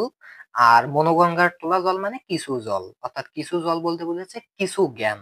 দর্শন বিজ্ঞান এগুলো হচ্ছে কি মনোগঙ্গার কিছু জ্ঞান, বাট তার যে পূর্ণ স্রোত, অর্থাৎ সব জ্ঞান, অর্থাৎ সকল স্রোত মানে কি একদম সেটা ভেসে যাবে। আর একটু জল হচ্ছে তোমার মনোগঙ্গার, আর হচ্ছে পূর্ণ জল বা পূর্ণ স্রোতটা হচ্ছে আবহমানকাল সাহিত্যের ভেতরে সল্লাসে সমবেগে বয়ে চলেছে, এবং সেই গঙ্গাতে অবগাহন করেই আমরা আমাদের সকল পাপ মুক্ত হব। অর্থাৎ এই দর্শন বিজ্ঞানের যে সমস্ত বিষয় সবকিছু আছে সাহিত্যের ভেতরে। সবকিছু কেমন করে আছে? পূর্ণ স্রোত আকারে আছে, আবহমান কাল। আবহমান কাল মানে চিরকাল থেকে, মানে এই সবকিছু চিরকাল থেকে সাহিত্যের ভেতরে সল্লাসে, সল্লাসে মানে হচ্ছে সল্লাসে ভালো মানে হচ্ছে আনন্দে। অর্থাৎ দর্শন বিজ্ঞানের সমস্ত জিনিস আবহমানকাল থেকে, মানে চিরকাল থেকে স্রোত আকারে আনন্দে কার মধ্য দিয়ে প্রবাহিত হচ্ছে? সাহিত্যের ভেতর দিয়ে। সুতরাং তুমি যদি সাহিত্য পড়ো তাহলে তুমি দর্শন বিজ্ঞান পুরোটা জানতে পারবা। আর যদি তুমি সাহিত্য না পড়ো তাহলে মনোগঙ্গার একটু তোলা জল, অর্থাৎ একটু তুমি জানতে পারবা। তাহলে দর্শন বিজ্ঞান পুরোটা জানা যায় কিসের মাধ্যমে? সাহিত্যের মাধ্যমে। আচ্ছা, সমবেগে বয়ে চলেছে, এবং সেই গঙ্গাতে অবগাহন করে বা গোসল করেই আমরা কি করি? আমাদের সকল পাপ মুক্ত হবো। এক কথায় দর্শন বিজ্ঞান পুরোটা সাহিত্যের ভিতর। আচ্ছা, এরপরে একটু খেয়াল করো, এরপরে তিনি কি বললেন। ওকে, সো দেখো, অতএব দাঁড়ালো এই যে, আমি কি দেখতে পাই? হ্যাঁ, দেখা যাচ্ছে মূলত। আচ্ছা, অতএব দাঁড়ালো এই যে, অর্থাৎ সমস্ত কথা তিনি একদম সারসংক্ষেপ টানলেন, যে দাঁড়ালো এই যে আমাদের বই পড়তে হবে। We have to read, we have to read বুক। আমাদেরকে বই পড়তে হবে, কেননা বই পড়া ছাড়া সাহিত্য চর্চার রূপান্তর নেই। বই পড়তে হবে, বাট কোন বই ভাইয়া? সাহিত্যের বই। অর্থাৎ আমাদের বই পড়া ছাড়া আমরা কি করতে পারবো না? সাহিত্য চর্চা করতে পারবো না। ধর্মের চর্চা চাই কি মন্দিরের বাইরেও করা চলে, দর্শনের চর্চা গুহায়, নীতির চর্চা ঘরে, এবং বিজ্ঞানের চর্চা জাদুর ঘরে। কিন্তু সাহিত্যের চর্চার জন্য চাই লাইব্রেরি। ও চর্চা কারখানাতেও করতে পারে না, চিড়িয়াখানাতেও করতে পারে না। ব্যাপারটা একটু বুঝতে হবে। ধর্মের চর্চা আমরা মন্দিরে করতে পারি, মসজিদে করতে পারি, মুসলমান হিন্দু। সো এরপরে দেখো, দর্শনের চর্চা আমরা গুহায় করে থাকি। নীতির চর্চা, নীতি নৈতিকতা, এটা চর্চা করি আমরা ঘরে। বিজ্ঞানের চর্চা করি আমরা জাদুঘরে। কিন্তু এখন সাহিত্যের চর্চা আমরা কোথায় করব? এমসিকিউ কিন্তু মাস্ট বি আসবেই, যে সাহিত্যের চর্চার জন্য চাই হচ্ছে ভাইয়া লাইব্রেরি। লাইব্রেরিতে আমরা সাহিত্যের চর্চা করব। এই চর্চাটা আমরা কারখানাতেও করতে পারবো না সাহিত্যের চর্চা, বা চিড়িয়াখানাতে গিয়েও আমরা সাহিত্যের চর্চাটা করতে পারবো না। আচ্ছা, এরপরে একটু খেয়াল করো, এই সব কথা যদি সত্য হয় তাহলে আমাদের মানতেই হবে যে সাহিত্যের মধ্যেই আমাদের জাত মানুষ হবে। অর্থাৎ আমাদের জাত এখন কি তাহলে মানুষ নেই? হ্যাঁ, মানুষ আছে, কিন্তু তারা পূর্ণ মানুষ হবে কিসের মাধ্যমে? সাহিত্যের মাধ্যমে, সাহিত্য পড়ে। আর যদি সাহিত্য না পড়ে তাহলে সে মানুষ হতে পারবে না লেখকের ভাষায়। আচ্ছা, এবার একটু, আমি কিন্তু বলিনি, আমি বলিনি, ওকে, আমার কথার বিরোধিতা করে লাভ নেই। লেখকের কথায় তোমরা চাইলে বিরোধিতা করতে পারো, অথবা লেখকের কথায় তুমি যথোপযুক্ত অ্যান্সার দিতে পারো। সো এবার একটু খেয়াল করো, সেই জন্য আমরা যত বেশি লাইব্রেরি প্রতিষ্ঠা করব দেশে তত বেশি উপকার হবে। অর্থাৎ লাইব্রেরিতে যেহেতু সাহিত্যের সাহিত্য পড়ার স্থান, আর সাহিত্যই যেহেতু মানুষকে জাত হিসেবে পরিচয় দেয়, সুতরাং লাইব্রেরি যত আমরা প্রতিষ্ঠা করতে পারবো আমাদের দেশের তত বেশি কি হবে? উপকার হবে, পাশাপাশি উন্নতি হবে। আবারও বলে দিচ্ছি, লেখকের ভাষায়, নট আমার ভাষায়। আমি জাস্ট লেখকের হয়ে বলতেছি, লেখকের পক্ষ থেকে আমি এই পুরো গল্পটা তুলে ধরতেছি তোমাদের বোঝানোর স্বার্থে। এইবার একটু খেয়াল করো, আমাদের মনে হয়, এবার লেখক আরো কি বলতেছেন দেখো, আমাদের মনে হয় এদেশে লাইব্রেরির সার্থকতা হাসপাতালের চাইতে কিছু কম নয়, এবং স্কুল কলেজের চাইতে একটু বেশি। কথাটা একটু ভালোভাবে বোঝো। লেখক মূলত বলতেছেন যে লাইব্রেরির সার্থকতা, কারণ লাইব্রেরিতে কি হয় ভাইয়া, আবারও মনে করে দেই, লাইব্রেরিতে সাহিত্যের চর্চা হয়। সো লাইব্রেরির যে সার্থকতা, এইটা হাসপাতালের চাইতে কিছু কম নয়। হাসপাতাল কিন্তু অনেক ভালো একটা জায়গা, মানে অনেক প্রয়োজনীয় একটা জায়গা, তাই না? কারণ কি, আমাদের অনেক সময় অসুখ বিসুখ হয়, পাশাপাশি অনেক রকম বড় ধরনের কোনো সমস্যা হয়, আমরা সঙ্গে সঙ্গে কোথায় যাই? চিকিৎসালয় বা হাসপাতালে যাই। অর্থাৎ হাসপাতাল অনেক গুরুত্বপূর্ণ। ঠিক তেমনই গুরুত্বপূর্ণ হচ্ছে লাইব্রেরি। লেখক বলতেছেন লাইব্রেরিও হাসপাতালের মতোই গুরুত্বপূর্ণ, এবং স্কুল কলেজের চাইতে একটু বেশি গুরুত্বপূর্ণ লাইব্রেরি। এখন এই কথাটা এসে কিন্তু অনেকেই কি করবে, চমকে উঠবেন, আরে স্কুল কলেজের চাইতে আবার লাইব্রেরি কেন গুরুত্বপূর্ণ হলো? অনেকেই চমকে উঠবেন, কেউ কেউ আবার হেসেও উঠবেন, অর্থাৎ হাইস, এটা কোনো কথা হলো যে স্কুল কলেজের চাইতে লাইব্রেরি কেন সেরা হবে, কেন এর সার্থকতা বেশি, কেন এটার গুরুত্বপূর্ণ বেশি? তো এবার দেখো, কিন্তু আমি জানি, অর্থাৎ লেখক বলতেছেন, আমি রসিকতাও করছি না, অদ্ভুত কথাও বলছি না। অর্থাৎ তিনি একদম স্পষ্টভাবে বলতেছেন, বা তিনি হচ্ছে কি বলে, হ্যাঁ, তিনি হচ্ছে কিন্তু ভালো মতো নিজে থেকে বলতেছেন যে আসলেই আমার মতে লাইব্রেরি হচ্ছে হাসপাতালের সমান, এবং স্কুল কলেজের চাইতে একটু বেশি গুরুত্বপূর্ণ। তিনি রসিকতা করছেন না, তিনি সিরিয়াসলি বলতেছেন। যদিও এ বিষয়ে লোকমত যে আমার মতের সমরেখায় চলে না, সে বিষয়ে আমি সম্পূর্ণ সচেতন। অর্থাৎ তিনি আবার নিজে নিজেই বলে দিচ্ছেন যে লোকমত বা আমাদের সমাজের সব লোক যে আমার কথাই বিশ্বাস করবে যে এই স্কুল কলেজের চাইতে লাইব্রেরির গুরুত্বপূর্ণ বেশি, বাট এটা আমার কথায় যে আমার মতের মানে সপক্ষে সবাই হবে এরকম না। এ বিষয়ে তিনি কি আছেন, সম্পূর্ণ সচেতন আছেন। তার মতের সমরেখায় সবাই চলবে না, কেউ তার বিরোধিতা করতে পারে, কেউ মনে করতে পারে না তিনি ভুল বলেছেন, কেউ বলতে পারে হ্যাঁ তিনি ঠিক বলেছেন। আচ্ছা, অতএব আমার কথায় আমি কৈফিয়ত দিতে বাধ্য। অর্থাৎ লেখক বলতেছেন যে আমি বললাম এটা, আমার মতামত পেশ করলাম, এবং আমার মতামতে আমি কৈফিয়ত দিলাম। এবার একটু লক্ষ্য করো, আমার বক্তব্য আমি আপনাদের কাছে নিবেদন করছি, অর্থাৎ এইটা হচ্ছে তার বক্তব্য, যে কি, আবারও বক্তব্যটা বলে দিচ্ছি, লাইব্রেরির সার্থকতা স্কুল কলেজের চাইতে একটু বেশি, এটা হচ্ছে তার বক্তব্য। এই বক্তব্যটা তিনি আমাদের কাছে কি করছে, নিবেদন করছে। এখন তার সত্য মিথ্যার বিচার কারা করবেন? আপনারা করবেন, বা আমি করব। সে বিচারে আমার কথা যদি না ঠেকে, অর্থাৎ এই লেখকের কথা যদি সে বিচারে না ঠেকে, তাহলে রসিকতা হিসেবে গ্রাহ্য করবেন। অর্থাৎ আমরা যদি মনে করি না স্কুল কলেজের চাইতে লাইব্রেরির সার্থকতা বা লাইব্রেরির গুরুত্বপূর্ণতা এত বেশি হতে পারে না, তাহলে আমরা তার কথাকে রসিকতা হিসেবে ধরবো, অর্থাৎ তিনি এটা মজা করে বলছেন। অথবা আমরা যদি মনে করি যে না, আসলে লেখক এখানে ঠিকই বলছেন, লাইব্রেরির গুরুত্বপূর্ণ অনেক বেশি স্কুল কলেজের চাইতে, তখন আমরা বলবো হ্যাঁ, লেখক একদম সিরিয়াসলি ভালোভাবে বলছেন। আচ্ছা, আশা করি তোমরা ক্লিয়ার হইছো। এরপরে একটু খেয়াল করো, এরপরে একটু খেয়াল করো, আশা করি দেখা যাচ্ছে, হ্যাঁ দেখা যাচ্ছে, তাই না? আচ্ছা, এবার একটু লক্ষ্য করো, আমি একটু চাইলে জুম করতে পারি, হ্যাঁ। আচ্ছা, এজন্য ভালো হবে।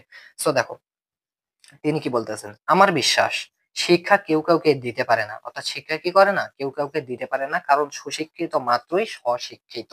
ভাইয়া, ব্যাপারটা একটু বুঝতে হবে। স্বশিক্ষিত মানে কি? স্বশিক্ষিত মানে স্ব মানে কি নিজ, তাহলে স্বশিক্ষিত মানে কি, যে নিজে নিজে শেখে। তাহলে সুশিক্ষিত যারা, যারা আমাদের সমাজে ভালো শিক্ষিত যাদেরকে দেখি, তারা মূলত হচ্ছে স্বশিক্ষিত, অর্থাৎ তারা নিজে নিজে শিখে শিক্ষিত হয়েছে, একে বলা হয় হচ্ছে সুশিক্ষিত। তাহলে মানে তারা হচ্ছে স্বশিক্ষিত, অর্থাৎ যারা স্বশিক্ষিত, অর্থাৎ যারা নিজে নিজে শিখে শিক্ষিত হয়, তারাই হচ্ছে সুশিক্ষিত। অর্থাৎ এই জন্যই তিনি বলতেছেন যে শিক্ষা কেউ কাউকে দিতে পারে না, কারণ যারা শিক্ষিত হয় তারা মূলত নিজে নিজেই শিক্ষা গ্রহণ করে। আজকের বাজারে বিদ্যাদাতার অভাব নাই। তুমি হাটে যাও, বাজারে যাও, মসজিদে যাও, মন্দিরে যাও, তুমি কোথাও যাও না কেন, তোমাকে বিদ্যাদাতার অভাব নেই। অনেকেই তোমাকে অনেক কথা বলবে যে এটা এইভাবে করো, ওটা এইভাবে করো, অর্থাৎ বিদ্যাদাতার আজকের বাজারে অভাব নেই। এমনকি এক্ষেত্রে দাতা কর্ণেরও অভাব নেই, অর্থাৎ তাদের এই যে কথা, তাদের যে বিদ্যা, তাদের যে বিদ্যাদাতা, অর্থাৎ যারা জ্ঞান দেয়, তো তাদের জ্ঞান শোনার জন্য দাতা কর্ণেরও অভাব নেই, অর্থাৎ সবাই প্রস্তুত তাদের জ্ঞান শোনার জন্য। এবং আমরা আমাদের ছেলেদের তাদের দ্বারস্থ করেই নিশ্চিত থাকি, এই বিশ্বাসে যে সেখান থেকে তারা এতটা বিদ্যার ধন লাভ করে ফিরে আসবে, যার সুদে তার বাকি জীবনটা আরামে কাটিয়ে দিতে পারবে। সো দেখো, এই যে মানুষগুলো আছে যারা কি করে, আজকের বাজারে বিদ্যাদাতার কিন্তু অভাব নেই, অনেকেই অনেক তোমাকে বিদ্যা দিয়ে থাকবে। সো আমরা মনে করি তারা অনেক শিক্ষিত, এবং আমরা কি করি, আমাদের ছেলে মেয়েদেরকে বা সন্তানকে তাদের দ্বারস্থ করি যে বাবারা তোমরা তার কাছে গিয়ে কিছু শেখো। সো যখন তার কাছে গিয়ে শেখো, তো এই কথাটা বলি, এবং আমরা মনে করি যে তাদের কাছ থেকে আমাদের সন্তানরা এত পরিমাণ শিখবে, এত পরিমাণ শিখবে, যার সুদ যার সুদ হবে, সেই সুদ দিয়ে তার জীবন কি হয়ে যাবে, শেষ হয়ে যাবে। অর্থাৎ এটা একটা দারুণ মজার কথা না? আমরা মনে করি তাদের কাছে আমাদের সন্তানকে পাঠিয়ে দিয়ে মনে করি যে তাদের কাছ থেকে আমাদের সন্তান এত বিষয়ে শিখবে, এত জ্ঞান অর্জন করবে, যার সুদে, সুদে মানে কি, সে যত শিখবে তার উপর থেকে একটা সুদ হবে, সুদে সে একটু বেশি শিখবে, সেই বেশিটুকু দিয়েই তার জীবন পার হয়ে যাবে। অর্থাৎ একটা মজার কথা বলছেন তিনি। সো দেখো, এটা আমরা কি করতে পারি, বিশ্বাস করি, অর্থাৎ তার এই সুদে তার সে আরাম কাটিয়ে দিতে পারবে। সো দেখো, কিন্তু এই বিশ্বাস নিতান্ত অমূলক, কিন্তু আমরা যে এই বিশ্বাসটা করি আসলে এটা একটা অমূলক বিশ্বাস, এটা কখনো হতে পারে না। মনোরাজ্যেও দান গ্রহণ সাপেক্ষ। মনোরাজ্য মানে কি, অন্তরে বা মনের যে রাজ্য বা মনের যে জগৎ, সেই জগতেও যদি কেউ তোমাকে দান করতে চায়, সেটা গ্রহণ সাপেক্ষ, তুমি চাইলে নিতে পারো অর নট। সো লক্ষ্য করো, মনের রাজ্যেও দান গ্রহণ সাপেক্ষ। অথচ আমরা দাতার মুখ চেয়ে গ্রহিতার কথা একেবারেই ভুলে যাই। আমরা দাতা যখন বিদ্যা দিতে থাকে, গ্রহিতা সেটা গ্রহণ করুক আর না করুক, সেটা আমরা দেখার বিষয় নাই। সে জ্ঞান দিচ্ছে, আমরা শুনতে আছি। এবার একটু খেয়াল করো, এ সত্য ভুলে না গেলে আমরা বুঝতুম যে শিক্ষকেরা শিক্ষকের সার্থকতা শিক্ষা দান করায় নয়, কিন্তু ছাত্রকে তা অর্জন করতে সক্ষম করায় তার সক্ষমতা। ব্যাপারটা একটু বুঝতে হবে যে শিক্ষকের সার্থকতা শিক্ষা দান করা নয়। আজকের দিনে শিক্ষকরা শিক্ষা দান করায় তাদের সার্থকতা নয়, তারা চায় কিভাবে, মানে শিক্ষা অর্জন করতে হয়, শিক্ষা দান নয়, কিভাবে শিক্ষা অর্জন করতে হয়, তাদের এই সার্থকতা হচ্ছে তাদের। এরপরে দেখো, শিক্ষক ছাত্রকে শিক্ষার পথ দেখিয়ে দিতে পারেন, তার কৌতূহল উদ্রেক করতে পারেন, তার বৃত্তিকে জাগ্রত করতে পারেন, মনোরাজ্যের ঐশ্বর্যের সন্ধান দিতে পারেন, তার জ্ঞান পিপাসাকে জ্বলন্ত করতে পারেন। এর বেশি আর কিছু পারে না। তাহলে শিক্ষক কি কি করতে পারেন? শিক্ষক তার শিক্ষার্থীদেরকে কি কি শিক্ষা দিতে পারেন? অর্থাৎ দেখো, পথ দেখিয়ে দিতে পারেন যে তুমি এই পথে চলো বাবা। এরপরে কি বলতে পারেন? তার কৌতূহল উদ্রেক করে দিতে পারেন, অর্থাৎ তার কৌতূহল বাড়িয়ে দিতে পারেন যে তুমি পড়ো, পড়লে তোমার জীবনে লাভ আছে, ভালো কিছু করতে পারবা, এরকম কিছু কি মোটিভেশন দেবেন। সো এরপরে কি করতে পারেন? তার বুদ্ধিবৃত্তিকে জাগ্রত করতে পারবেন, তার বুদ্ধি ক্ষমতাকে জাগ্রত করতে পারবেন, ওকে, ক্ষীণ করতে পারবেন। এরপরে কি মনোরাজ্যের ঐশ্বর্যের সন্ধান দিতে পারবেন, যে দেখো তোমার সামনে অনেক বড় বড় জিনিস আছে, পাহাড় আছে, সমুদ্র আছে, তুমি সবকিছু কিনে নিতে পারবা, ঐশ্বর্য।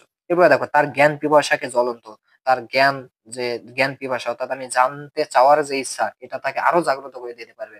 এতে তাতে কি হবে, সে আরো বেশি জ্ঞান অর্জন করতে, সে কি হবে বলতো, জ্ঞান অর্জন করতে কৌতূহল হবে। সো এরপরে দেখো, এর বেশি আর কিছু শিক্ষক পারেন না। সো দেখো, যিনি যথার্থ গুরু, তিনি শিষ্যের আত্মাকে, অর্থাৎ ছাত্র শিক্ষার্থীদের আত্মাকে কি করেন?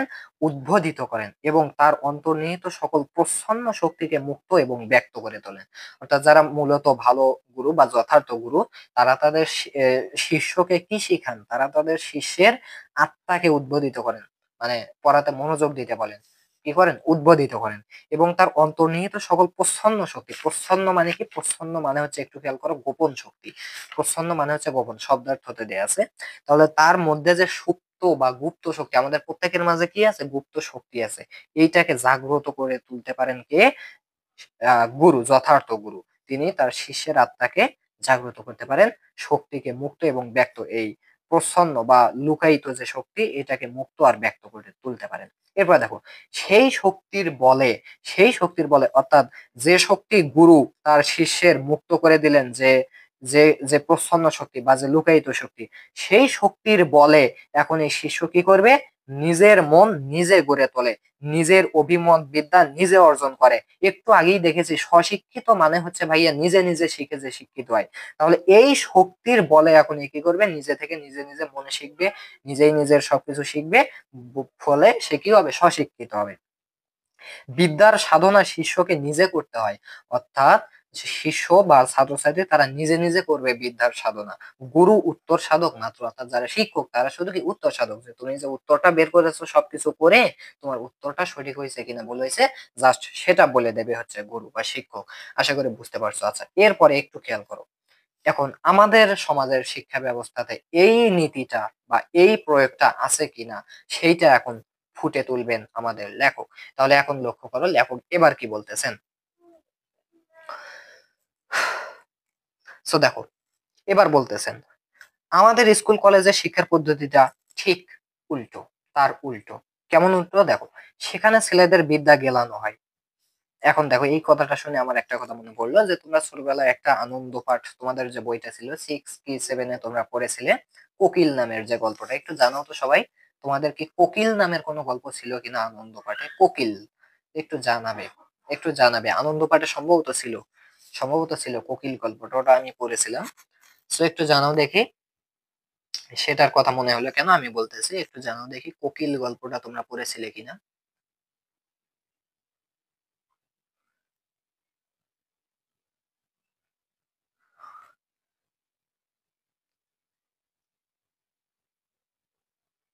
হ্যাঁ অনেকেই বলতেছে ছিল, কোকিল গল্প ছিল, হ্যাঁ। So, কোকিল গল্পে কি হয়েছিল যে রাজা সেই কোকিলকে শিক্ষা দিতে চেয়েছিল। রাজা কি করতে চেয়েছিল, কোকিলকে শিক্ষা দিতে চেয়েছিল। এখন কোকিল তো পাখি, সে তো উড়তে ভালোবাসে, সে এখন লাফালাফি করে, তাকে হাত পা বেঁধে রাখে, তবুও সে লাফালাফি করে। তো এই জন্য রাজা কি করেছিলেন, অনেক বড় বড় পাঠ্য পুস্তক বই পুঁথি যা আছে সবকিছুর পাতা ছিঁড়ে ছিঁড়ে তাকে গেলানোর চেষ্টা করেন যাতে সে শিক্ষিত হয়। সে কি করে, এই বইয়ের পাতা ছিঁড়ে তাকে তার মুখে দেওয়া হয়, পাখিকে দেয়া হয়, কোকিলকে দেয়া হয়, যাতে সে কি করে, সে খেয়ে সে যেন কি করে, সে শিক্ষিত হয়, কারণ তার তো পড়াশোনার দরকার আছে। সো এই জন্য তাই কি হয়, এইরকম বইয়ের পাতা গেলানো হয়। সো তবুও সে লাফালাফি করে, কেননা সে তো ওগুলো খাবে না। সো এখন সবাই ভাবতেছে এ শিক্ষিতই হতে পারতেছে না। সো এক সময় কি হয়, তাকে খাওয়াতে খাওয়াতে একদম বই বড় বড় পুঁথি পৃষ্ঠা কাগজ ছিঁড়ে ছিঁড়ে তাকে খাওয়াতে খাওয়াতে একসময় পাখিটা মারা যায় বা কোকিল মারা যায়। তখন সবাই মনে করে আরে এখন তো সে শিক্ষিত হয়ে গেছে, অর্থাৎ তার যে শিক্ষা এটা পূর্ণতা লাভ পাইছে। কারণ কি, কারণ এখন সে আর লাফালাফি করতেছে না। সো সেখান থেকে এই কথাটা মনে হইলো যে এখনকার ছেলেদের বিদ্যা গেলানো হয়, স্কুলে কি করা হয়, বিদ্যা গেলানো হয়। সে পারুক আর না পারুক, আমার গ্রামে প্রমাণ আছে, অনেক আছে। So, আমি আমি বিরোধিতা করছি না কারো, তোমরা একটু মনোযোগ দিবা। যে এখানে মূলত বলা হয়েছে যে আমার গ্রামেও আছে, আমি একটা উদাহরণ দেই, যে অনেকেই আছে, অনেক স্কুল আছে বা অনেক জায়গায় আছে যে সকাল, আমি দেখেছি, আমি আগে বলি যে এটা হচ্ছে তৃতীয় শ্রেণীর, সাপোজ তৃতীয় শ্রেণীর বাচ্চা, তৃতীয় শ্রেণীর বাচ্চা। So, এখন তৃতীয় শ্রেণীর বাচ্চা সে যতটুকু লম্বা হবে দেখা যায় যে তার যে ব্যাগটা আছে, বই উবানোর যে ব্যাগটা আছে সেইটা দেখা যায় তার চেয়ে বড়। এবং আরো কি হয় যে সেই স্কুলে যাই হচ্ছে, আমি কারো বিরোধিতা করতেছি না, তোমরা একটু মনে রাখবে। সো দেখা যায় যে সকাল 7টার দিকে বের হয়, বাড়িতে আসে আবার রাত 9টায়। এখন এই যে এত ঘন্টা তাকে কি করা হয়, বিদ্যা গেলানো হয়। সে থ্রির বাচ্চা, তাকে পড়ানো উচিত কিছু কিছু জিনিস, বাট তাকে অনেক স্কুলে বিদ্যা গেলানো হয়, যদিও তার পক্ষে সেটা সম্ভব হয় না। তো সেটাই এখানে বলা হয়েছে যে দেখো আমাদের শিক্ষা পদ্ধতিটা ঠিক উল্টো। এখন এই শিক্ষা পদ্ধতি নাই, এই শিক্ষা পদ্ধতি কখনকার, যখন লেখক এই লেখাটা লিখেছিলেন অনেক আগে। তো দেখো সেখানে ছেলেদের বিদ্যা গেলানো হয়, তারা তা জীর্ণ করতে পারুক আর নাই পারুক, তারা তা গিলতে পারুক আর না পারুক, তাদেরকে শেখানো হয় হ্যাঁ তুই পড় পড়, সকাল 7টা থেকে 9টা পর্যন্ত পড়। কিন্তু সরকারি স্কুলে কিন্তু এটা কখনোই হয় না। তারা 10টার দিকে ক্লাস শুরু হয়, সর্বোচ্চ 4টা বিকাল, তো এই পর্যন্তই। ওকে, বাট অনেক কেজি বা কিন্ডারগার্টেন আছে যেগুলোতে এইরকম চাপের মধ্যে রাখা হয়, আসলে এটা করা ঠিক না। এতে কি হয়, এর ফলে ছেলেরা শারীরিক ও মানসিক মন্দাগ্নিতে জীর্ণ শীর্ণ হয়ে কলেজ থেকে বেরিয়ে আসে, কলেজের কথা বলা হয়েছে। তাহলে কলেজে যদি এরকম করা হয়, তাতেই যদি তারা কলেজ থেকে বেরিয়ে আসে, আর তৃতীয় শ্রেণীর বাচ্চাকে যদি এইভাবে রাখা হয়, বিদ্যা গেলানো হয়, তার পক্ষে তো এরকম অত পড়াশোনা সম্ভব নয়। তার যতটুকু প্রয়োজন ততটুকুই দেওয়া উচিত, বেশি দেওয়া কখনোই উচিত নয়।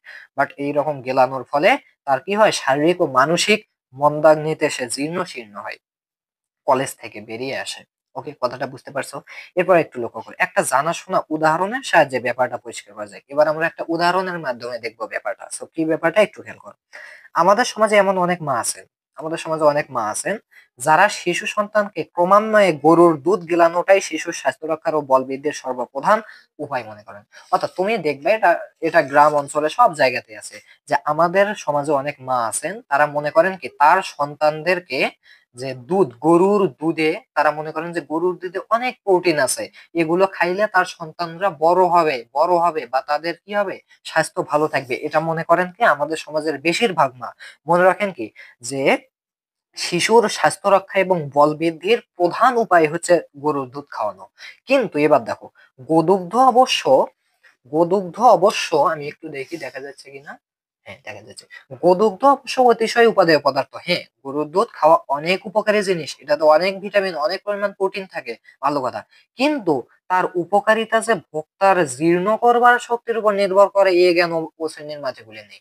অর্থাৎ মায়েরা মনে করেন গরুর দুধ খাওয়ালেই সে বৃদ্ধি পাবে, তার বল হবে। কিন্তু এই খাওয়ানোটা যে নির্ভর করে তার জীর্ণ করবার শক্তির উপর, অর্থাৎ তার হজম হওয়ার শক্তির উপর। সবার তো দুধ হজম হতে হয় না, সবার তো হজম হয় না। এখন সবাই তার মারা সবাই মনে করেন যে সন্তানকে খাওয়ালেই মনে হয় সে বড় হবে। কিন্তু আসলে এটা নির্ভর করে তার জীর্ণ করবার উপর, অর্থাৎ তার হজম হওয়ার উপর।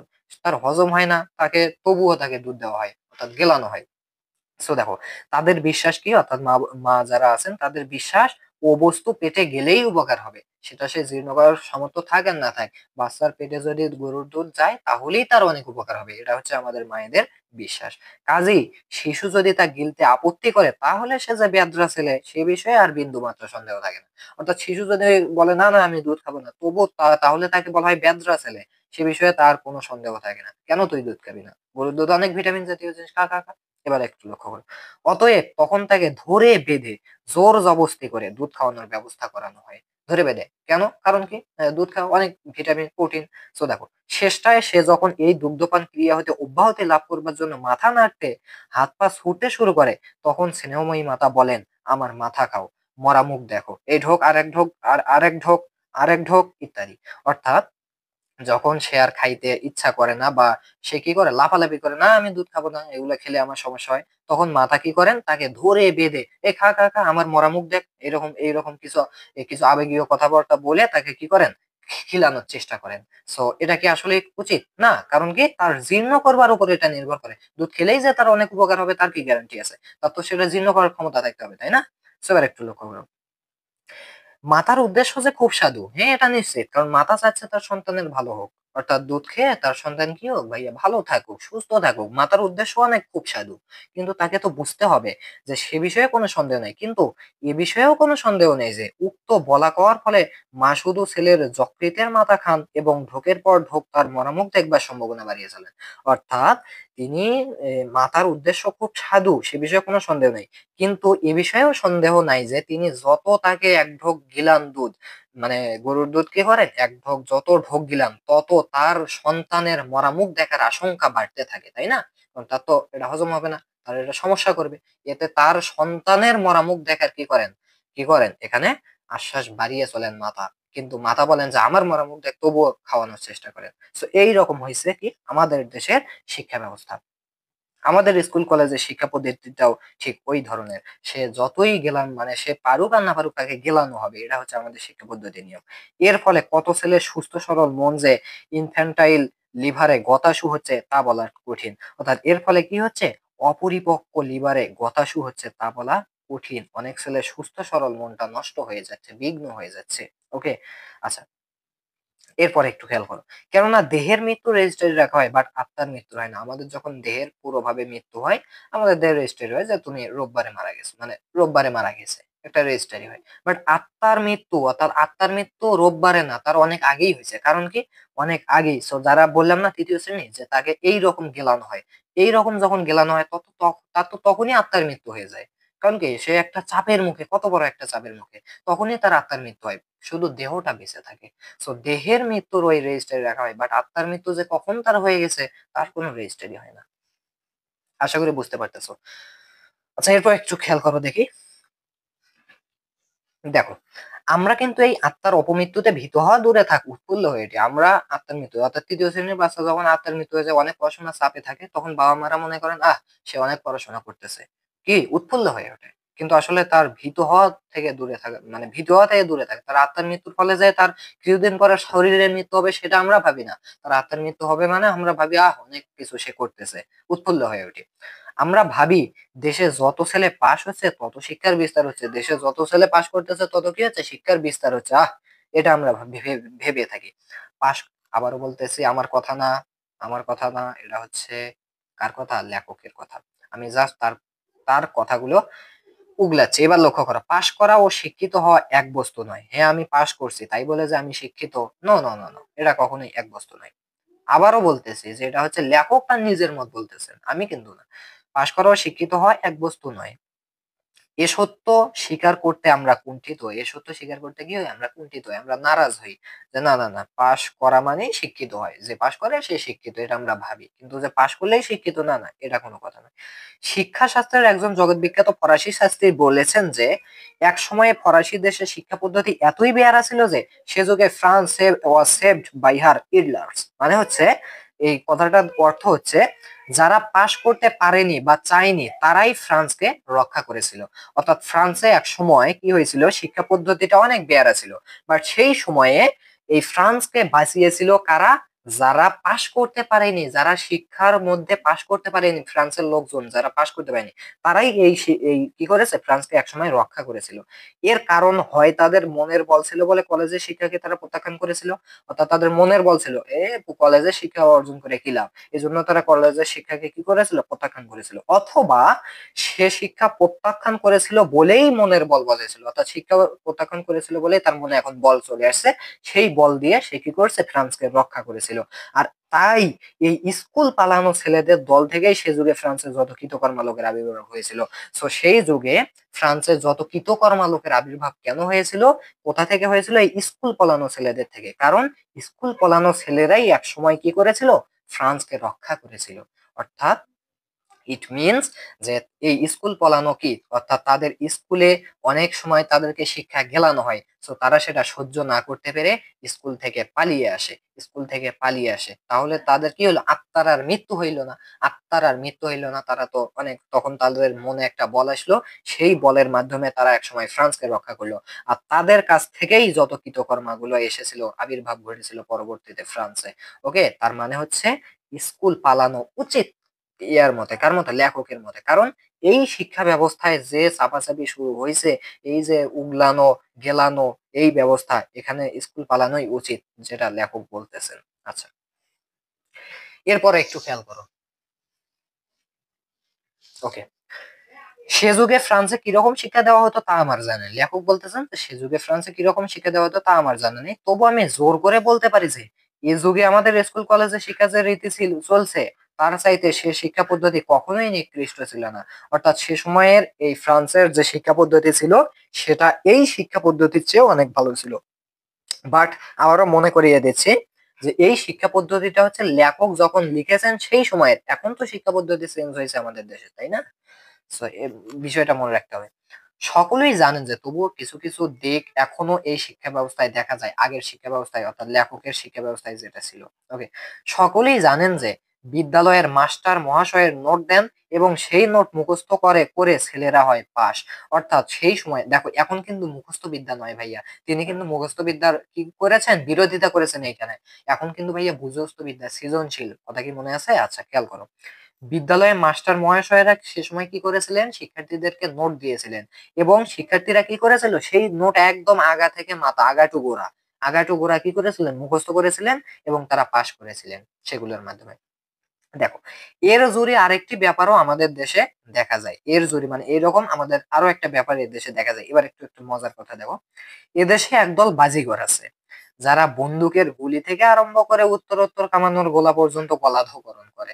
মানে এই দেশে কিছু বাজিকর, বাজিকর মানে কি, যারা বাজি ধরে, বাজি ধরা মানে কি, একদম তারা কি করে দেখো, বন্দুকের গুলি থেকে আরম্ভ করে উত্তরোত্তর কামানের গোলা পর্যন্ত গলাধঃকরণ করে।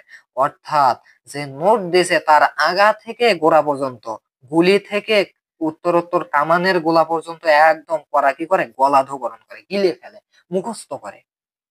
এটাই বলতেছেন, এইরকম কিছু বাজি করা আছে। অর্থাৎ তারা বাজি ধরে যে আজকে আমি এটা মুখস্থ করেই ছাড়বো, আগাটুকুরা যা আছে, যা যা আছে তাই একদম কি মুখস্থ করে ফেলবে, গলাধঃকরণ করে। তারপর একে একে সবগুলো আবার উগলে দেয়, অর্থাৎ মুখস্থ করে।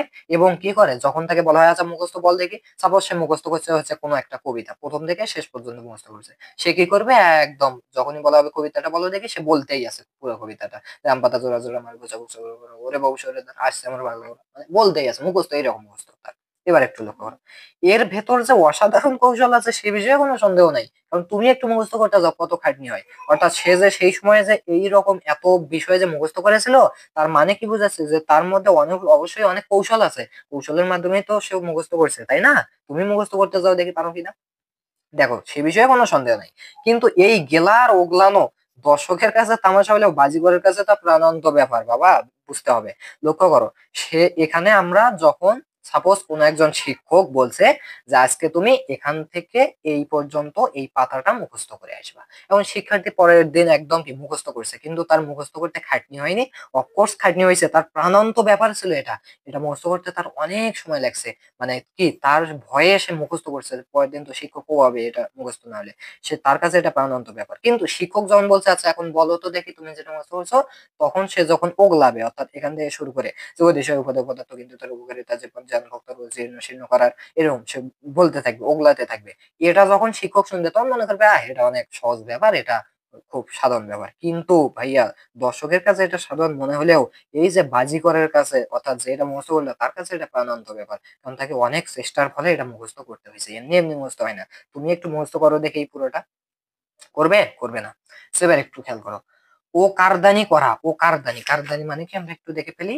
সো দেখো কারদানি মানে হচ্ছে কোথায় গেল কারদানি, কারদানি কারদানি কারদানি কারদানি, আহা, এই যে বাহাদুরি, ও বাহাদুরি। সো একটু খেয়াল করো, ও বাহাদুরি করা তার পক্ষে যেমন কষ্টসাধ্য তেমনি অপকারী। অর্থাৎ সে বাহাদুরি করার ফলে সে কিন্তু এটা মুখস্থ করছে, সে বাহাদুরি করছে, অর্থাৎ সে বাজি কর, যেহেতু বাজি ধরছে যে আজকে এটা আমি মুখস্থ করেই ছাড়বো, এটা যেমন তার কাছে কষ্টসাধ্য এটা মুখস্থ করা, তেমনি তার কাছে এটা অপকারী, কারণ সে মুখস্থ করছে, মুখস্থ বিদ্যা বুঝতে হবে, অপকারী। এবার একটু দেখো, বলা বাহুল্য সে বেচারা লোহার গোলাগুলোর এক কণাও জীর্ণ করতে পারে না। অর্থাৎ যেগুলো লোহার গোলাগুলো যে আছে সেগুলোর এক কণাও সে কি করতে পারবে না, হজম করতে পারবে না, বুঝতে পারবে না, সে শুধু মুখস্থ করতে পারবে। বড় জিনিসের সে কি করতে পারবে না, বুঝতে বা মুখস্থ করতে পারবে না।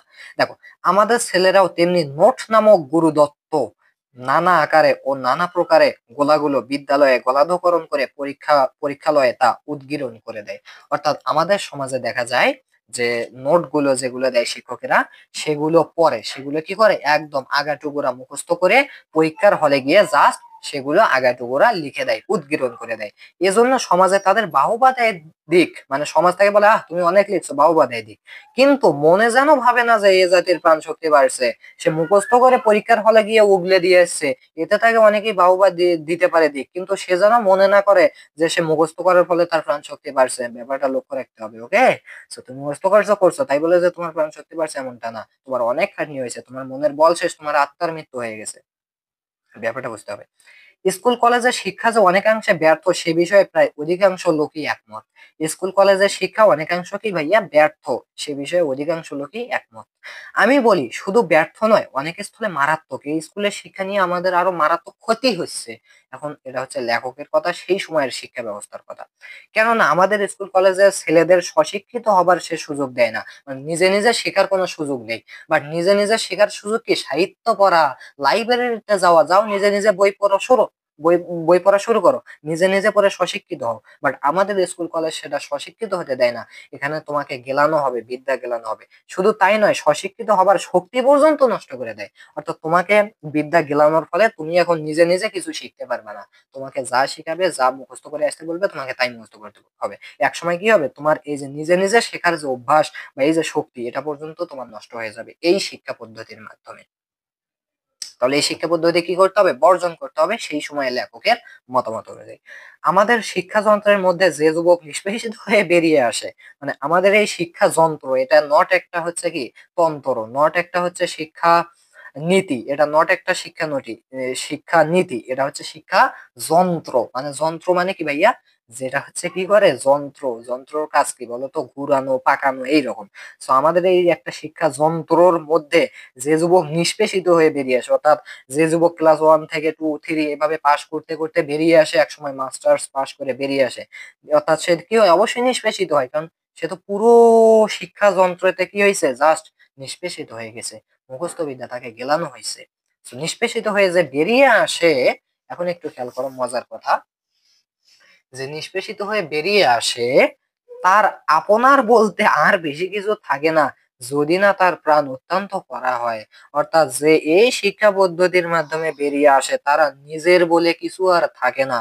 যদি তার প্রাণ অত্যন্ত করা হয় তাহলে তার কি নিজের বলে আর কিছু থাকবে না। এই শিক্ষা যন্ত্রের মধ্য দিয়ে যদি কেউ নিষ্পেষিত হয়ে বেরিয়ে আসে। সৌভাগ্যের বিষয় এই সৌভাগ্যের বিষয় অর্থাৎ ভালো ভাগ্যের বিষয়, এই ক্ষীণপ্রাণ জাতির মধ্যেও জনকতক এমন কঠিন প্রাণের লোক আছে, এহেন শিক্ষা পদ্ধতিও তাদের মনকে জখম করলেও একেবারে বধ করতে পারে না। অর্থাৎ কিছু কিছু জন কতক মানে কয়েকজন মানুষ আছে বা কিছু মানুষ আছে ক্ষীণপ্রাণ জাতির, অর্থাৎ আমাদের প্রাণ কি ক্ষীণ, আমাদের অল্প বয়স, এই অল্প বয়সী কিছু জনক আছে তারা কি আছে কঠিন প্রাণের লোক। তারা কি করে এই যে একটা শিক্ষা পদ্ধতি এটা তাদের মনকে জখম করলেও তাদেরকে একদম বধ করতে পারে না, অর্থাৎ তারা নিষ্পেষিত হয় না এই শিক্ষা পদ্ধতিতেও। এইরকম কিছু লোক আছে, জন কতক, কয়েকজন, সবাই নয়। এবার একটু লক্ষ্য করো, আমি লাইব্রেরিকে স্কুল কলেজের উপরে স্থান দিই এই কারণে যে, অর্থাৎ লেখক কিন্তু প্রথমেই লাইব্রেরিকে কি করেছিলেন স্কুল কলেজের উপরে স্থান দিয়েছেন। তো এই বিষয়টা তোমরা মানে দেখবে যে তোমরা এটা বিচার করবে যে লেখক কি এটা ঠিক করেছেন নাকি ঠিক করেনি। যদি ঠিক করে থাকেন তাহলে তার কথা সিরিয়াস নেবে, আর যদি ঠিক না করে থাকেন তাহলে তার কথাটা হাস্যকর মনে করবেন। তো দেখো স্কুল কলেজের উপরে স্থান দিই এই কারণে যে এ স্থলে লোকে স্বেচ্ছায় মানে নিজের ইচ্ছায় স্বচ্ছচিন্তে স্বচ্ছন্দ চিত্তে মানে নিজের আনন্দে বা নিজের মন থেকে স্বশিক্ষিত হবার সুযোগ পায়। অর্থাৎ স্বশিক্ষিত হওয়া মানে নিজে নিজে শেখা। বাট এই শিক্ষা পদ্ধতিতে স্বশিক্ষিত হওয়া যায় না, কিন্তু সাহিত্য পড়ার মাধ্যমে অর্থাৎ লাইব্রেরিতে যাওয়ার মাধ্যমে তুমি নিজে নিজে শেখার সুযোগ পাবে। এক কথায় তুমি স্বশিক্ষিত হবার সুযোগ পাবে। প্রতিটি লোক তার স্বীয় শক্তি অর্থাৎ নিজস্ব শক্তি ও রুচি অনুসারে নিজের মনকে নিজের চেষ্টায় আত্মার রাজ্যে জ্ঞানের পথে এগিয়ে নিয়ে যেতে পারে। ব্যাপারটা একটু বুঝতে হবে যে প্রতিটি লোক অর্থাৎ এই আমাদের লাইব্রেরিতে এসে কি করতে পারে, প্রতিটি লোক নিজের শক্তি ও রুচি অনুসারে নিজের মনকে নিজের চেষ্টায় আত্মার রাজ্যে জ্ঞানের পথে এগিয়ে নিয়ে যেতে পারে। অর্থাৎ কেউ যদি চায় আমি জ্ঞানের পথে এগিয়ে যাব তাহলে সে কি করবে, লাইব্রেরিতে আসবে, মেইন কথা। আর যদি সে বলে যে না লাইব্রেরিতে যাব না আমি আমার শিক্ষা পদ্ধতি অনুসারে পড়াশোনা করে আসব, তাহলে সে স্বশিক্ষিত হবে না, সে জ্ঞানের পথে এগিয়ে যাবে না, সে হবে নিষ্পেষিত, যেটা কবি বা লেখক বোঝাচ্ছেন এখানে মূলত। স্কুল কলেজ বর্তমানে আমাদের যে অপকার করেছে মানে একটা অপকার বলতেছেন তিনি, স্কুল কলেজ আমাদের জন্য কি করছেন এখনকার অপকার করেছেন। সো দেখো যে অপকার করেছে সে অপকারের প্রতিকারের জন্য শুধু নগরে নগরে নয় গ্রামে গ্রামে লাইব্রেরি প্রতিষ্ঠা করা কর্তব্য। অর্থাৎ স্কুল কলেজ তো আমাদের যে শক্তি অর্থাৎ স্বশিক্ষিত হবার যে শক্তি সেটা তো নষ্ট করে দিয়েছে। এখন সেই অপকারটা যদি আমরা প্রতিকার করতে চাই তাহলে শুধু নগরে নগরে আমরা লাইব্রেরি দেবো না, আমরা গ্রামে গ্রামে লাইব্রেরি দেবো যাতে সবাই সেখানে গিয়ে স্বশিক্ষিত হতে পারে। এবার একটু লক্ষ্য করো, আমি পূর্বে বলেছি যে লাইব্রেরি হাসপাতালের চাইতে কম উপকারী নয়, অর্থাৎ হাসপাতাল অত্যন্ত গুরুত্বপূর্ণ জিনিস এবং তার চেয়ে লাইব্রেরি আবার কম গুরুত্বপূর্ণ নয়, তার সমান গুরুত্বপূর্ণ। তার কারণ আমাদের শিক্ষার বর্তমান অবস্থায় লাইব্রেরি হচ্ছে একরকম মনের হাসপাতাল। মনের হাসপাতাল হচ্ছে লাইব্রেরি। পরীক্ষায় আসতে পারে, কথাটা নোট করে নিও। ওকে, সো দেখো আমাদের শিক্ষার বর্তমান অবস্থায় লাইব্রেরি হচ্ছে কি একরকম মনের হাসপাতাল, তাই জন্য কিন্তু লাইব্রেরি কি হাসপাতালের চাইতে কোনো কোনো দিকে কম নয়। অতবার আপনারা জিজ্ঞাসা করতে পারেন যে বই পড়ার পক্ষ নিয়ে এ ওকালতি করবার বিশেষ প্রাচীন নজির দেখাবার কি প্রয়োজন ছিল। এইখানে আমরা এখন তাহলে লেখককে প্রশ্ন করতে পারি, এই যে আপনি ওকালতি করলেন যে সাহিত্য পড়তে হবে, অন্যান্য বই পড়া যাবে না, স্কুল কলেজে শিক্ষাকে ত্যাগ করতে হবে, এই ওকালতি আপনার কেন প্রয়োজন ছিল করার? পাশাপাশি আপনি আবার প্রাচীন নজির দেখালেন ওই ফ্রান্সে তারা শিক্ষা ত্যাগ করেছিল ফলে তারা দেশকে রক্ষা করেছিল। এইসব নজির এইসব কেন আপনি দেখাবার কি প্রয়োজন ছিল? এখন লক্ষ্য করো, বই পড়া যে ভালো তা কে না মানে, বই পড়া তো ভালো, আমরা তাকে প্রশ্ন করবো যে বই পড়া তো ভালো তা কে না মানে। আমার উত্তর এবার লেখক বলতেছেন সকলে মুখে মানলেও কাজে মানে না। অর্থাৎ সকলে মুখে মানে যে বই পড়া ভালো কিন্তু তা কাজে মানে না। বই পড়া ভালো ঠিক আছে তাই বলে কি আমরা সাহিত্য পড়ি কোনো জীবন? পড়ি না, কারণ এটা পড়ে লাভ নেই। আমরা শুধু যে পড়া পড়ে মানে লাভ হবে সেই পড়া পড়ে থাকি। আমরা মুখে মানি হ্যাঁ সাহিত্য পড়াও ভালো কিন্তু আমরা পড়ি না, বিকজ ওটা পড়ে আমাদের লাভ নেই, লাভ হয় না। সো এবার একটু খেয়াল করো, মুসলমান ধর্মে মানব জাতি দুই ভাগে বিভক্ত। মুসলমান ধর্মে অর্থাৎ আমাদের ধর্মে কয় ভাগে বিভক্ত? দুই ভাগে। একটা হচ্ছে কেতাবি আর একটা হচ্ছে যা তারা নয়। অর্থাৎ কেতাবি মানে হচ্ছে কেতাব অনুসরণ করে চলে যারা। কেতাবি মানে কি, আমি একটু দেখাই, যারা কেতাব অনুসরণ করে চলে অর্থাৎ আসমানি কিতাব যেটাকে বলা হয়। সো দেখো, মুসলমান সমাজে মুসলমান দুই ভাগে বিভক্ত, কেউ কেতাবি অর্থাৎ কেউ কেতাব অনুসরণ করে চলে, আবার কেউ হচ্ছে কেতাব অনুসরণ করে চলে না। বাংলায় শিক্ষিত সমাজে পূর্ব দলভুক্ত নয় অর্থাৎ কেতাবি দলভুক্ত নয়, এ কথা নির্ভয়ে বলা যায় না। দেখো এখানে বলা হয়েছে কি, বাংলার যারা শিক্ষিত সমাজে যারা বসবাস করে তারা কেতাবি দলভুক্ত নয় অর্থাৎ কেতাব অনুসরণ করে চলে না, এ কথা আমরা নির্ভয়ে বলতে পারবো না। অনেকেও কিতাব অনুসরণ করে চলে, এটা কিন্তু আছে। সো এজন্যই বলছে যে পূর্বদলভুক্ত নয়, এই কথা নির্ভয়ে বলা যায় না। আমাদের শিক্ষিত সম্প্রদায় মোটের উপর বাধ্য না হলে বই স্পর্শ করে না। আমাদের শিক্ষিত সম্প্রদায় কি বাধ্য হয়ে বই স্পর্শ করে, অন্যথায় সে বই স্পর্শ করবে না। এবং এখনকার শিক্ষার্থীও তাই, তাদেরকে বাধ্য করানো হয় যে বই পড়া, বই পড়ানোর ক্ষেত্রে কি হয়, বাধ্য করানো হয়। সো তাছাড়া সে কি করে না, বই স্পর্শ করে না। ছেলেরা যে নোট পড়ে এবং ছেলের বাপেরা যে নজির পড়েন, দুই বাধ্য হয়ে অর্থাৎ পেটের দায়ে। তারা কেন পড়েন? পেটের দায়ে। পেটের দায়ে মানে কি, কামাই রোজগার করতে। তো এই জন্যই তারা বই পড়েন, বাধ্য হয়ে পড়তে হয়। সেই জন্য সাহিত্য চর্চা দেশে একরকম নেই বললেই হয়, কারণ সাহিত্য চর্চা করে কখনোই পেটের দায় মিটবে না, উদর পূর্তি হবে না। এজন্যই সাহিত্য চর্চা নেই এদেশে। কেননা সাহিত্য সাক্ষাৎ ভাবে উদরপূর্তির কাজে লাগে না, সাক্ষাৎ ভাবে এ উদরপূর্তি করতে পারে না, মানে পেট ভরাতে পারে না। বাধ্য হয়ে বই পড়ায় আমরা এতটা অভ্যস্ত হয়েছে যে কেউ স্বেচ্ছায় বই পড়লে আমরা তাকে নিষ্কর্মার দলেই ফেলে দিই। স্বেচ্ছায় বই মানে নিজের ইচ্ছায় যদি কেউ বই পড়তে থাকে, কোন বই? সাহিত্য, তখন আমরা তাকে বলবো, তোর কি কোনো কাজ নাই, তুই আজে বাজে বই পড়িস, এগুলো পরে কি হবে, এগুলো পরে তুই চাকরি পাবি? পাবি না। তো এই জন্য তাকে আমরা বলি নিষ্কর্মা। ওকে, আচ্ছা, দেখা যাচ্ছে, হ্যাঁ দেখা যাচ্ছে। এখন দেখো, অথচ এ কথা কেউ অস্বীকার করতে পারবে না, সে যে যে জিনিস স্বেচ্ছায় না করা যায় তাতে মানুষের মনে সন্তোষ নেই। অর্থাৎ যেটা আমরা স্বেচ্ছায় বা নিজের ইচ্ছায় করতে পারবো না, সেটাতে আমাদের মনে সন্তোষ হবে না। আমরা যদি নিজের ইচ্ছা মতো কোনো কাজ করতে না পারি, তাহলে আমাদের কি হবে? নিজে থেকে আমরা কি কোনো শান্তি পাবো? পাবো না। তাহলে একটু খেয়াল করো, একমাত্র উদরপূর্তিতে মানুষের সম্পূর্ণ মনস্তুষ্টি হয় হয় না। অর্থাৎ আমাদের যে পেট ভরা, পেট ভরাটা হচ্ছে আমাদের মেইন কাজ, বাট এটাতেই কি আমাদের মন মনস্তুষ্টি হয় অর্থাৎ মন পরিপূর্ণভাবে ভরে যায় না। এ কথা আমরা সকলেই জানি যে উদরের দাবি রক্ষা না করলে মানুষের দেহ বাঁচবে না। অর্থাৎ আমরা যদি পেট না ভরে, আমরা যদি না খাওয়া দাওয়া না করি, তাহলে তো আমাদের দেহ বাঁচবে না। কিন্তু এ কথা আমরা সকলে মানি না যে মনের দাবি রক্ষা না করলে মানুষের আত্মা বাঁচে না।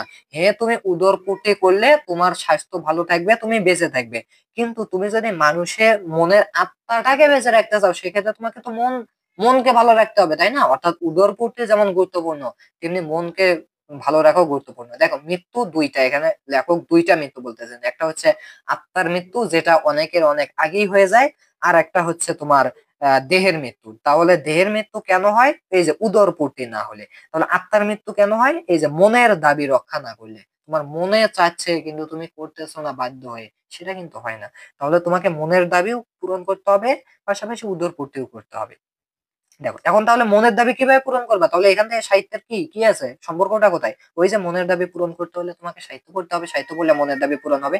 সো দেখো, দেহ রক্ষা অবশ্য সকলেরই কর্তব্য, কিন্তু আত্মরক্ষাও অকর্তব্য নয়। হ্যাঁ, তুমি পেট পূরণ করে বা উদর পূর্তি করে তুমি দেহ রক্ষা করবা, এটা গুরুত্বপূর্ণ বিষয়। কিন্তু তুমি যে নিজের মনকে তুমি কি করবা না, নিজের মনকে পরিপূর্ণ করে তুমি তোমার আত্মরক্ষা করবা না, এটাও অকর্তব্য নয়, এটাও তোমাকে করতে হবে। আত্মরক্ষাও করতে হবে, দেহ রক্ষাও করতে হবে। আত্মরক্ষা কিভাবে করতে হয়? মন পূরণ করে। আর দেহ রক্ষা কিভাবে করতে হয়? উদরপূর্তি করে। উদরপূর্তি কিভাবে করতে হয়? টাকা রোজগারের মাধ্যমে। আর মন পূর্তি কিভাবে করতে হয়? ওই যে আমাদের সাহিত্য পড়ার মাধ্যমে, লাইব্রেরিতে যাওয়ার মাধ্যমে। এই দুইটা কথা একটু খেয়াল রাখবা প্লিজ। মানবের ইতিহাসের পাতায় পাতায় লেখা রয়েছে যে মানুষের প্রাণ মনের সম্পর্ক যত হারায় ততই তা দুর্বল হয়ে পড়ে। অর্থাৎ মানুষের প্রাণ এবং মনের সম্পর্ক, প্রাণ মনের একটা গভীর সম্পর্ক আছে। প্রাণ যদি নাশ হয় তাহলে মনও ভালো থাকবে না, মনও নাশ হতে থাকবে। মন যদি নাশ হয় প্রাণও ভালো থাকবে না, প্রাণও নাশ হবে। এই সম্পর্কটা তারা যত হারায় ততই তারা কি হয়? দুর্বল হয়ে পড়ে। এটা একটা গুরুত্বপূর্ণ কথা। এখন দেখো, মনকে সজাগ ও সবল রাখতে না পারলে জাতির প্রাণ যথার্থ স্ফূর্তি লাভ করে না। অর্থাৎ তুমি যদি মনকে সজাগ আর সবল না রাখতে পারো তাহলে তোমার প্রাণও স্ফূর্তি লাভ করবে না। এখন দেখো তারপর যে জাতি যত নিরানন্দ সে জাতি তত নির্জীব। অর্থাৎ যার কোনো আনন্দ নাই, যে জাতির কোনো আনন্দ নাই সে জাতি তত কি নির্জীব। মানে কি ভাইয়া, নির্জীব, তার জীবনও নাই। যার আনন্দ নাই তার জীবনও নাই। এবারে লক্ষ্য করো, একমাত্র আনন্দের স্পর্শেই মানুষের মন প্রাণ সজীব। তোমার আনন্দ থাকলে তোমার মন প্রাণ সজীব থাকবে, সতেজ ও সরাগ হয়ে ওঠে। সুতরাং সাহিত্য চর্চার আনন্দ থেকে বঞ্চিত হওয়ার অর্থ হচ্ছে জাতির জীবনী শক্তি হ্রাস করা। মূল কথা হচ্ছে পুরো গল্প মিলে একমাত্র সাহিত্য। সাহিত্য চর্চার আনন্দ থেকে তুমি যদি বঞ্চিত হও তাহলে তোমার জীবনী শক্তির হ্রাস ঘটবে, মানে এটিপির হ্রাস ঘটবে। যারা সায়েন্সের স্টুডেন্টরা আছো আশা করি বুঝতে পারছো। অতএব কোন নীতির অনুসারী তা কর্তব্য হতে পারে না, কোন অর্থনীতিরও নয়, ধর্মনীতিরও নয়। মানে কোন নীতির অনুসারী তুমি চাইবে না যে তোমার কি হোক, তোমার জীবনী শক্তির হ্রাস ঘটুক। জীবনী শক্তির কিভাবে হ্রাস ঘটবে? এই যে সাহিত্য চর্চার আনন্দ থেকে বঞ্চিত হওয়া থেকে। ইট মিনস তোমাকে সাহিত্য চর্চা করতে হবে।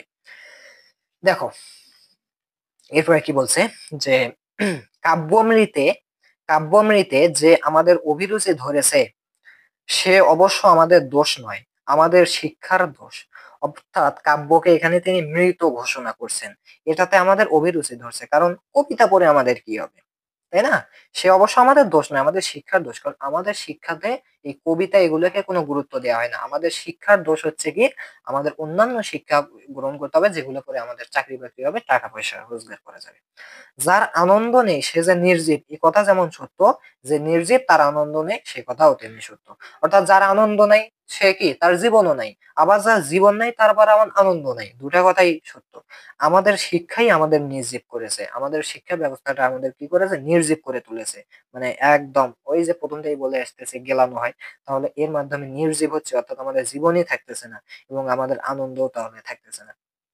এরপর দেখো, জাতীয় আত্মরক্ষার জন্য এ শিক্ষার উল্টো টান যে আমাদের টানতে হবে এ বিষয়ে আমি নিঃসন্দেহ।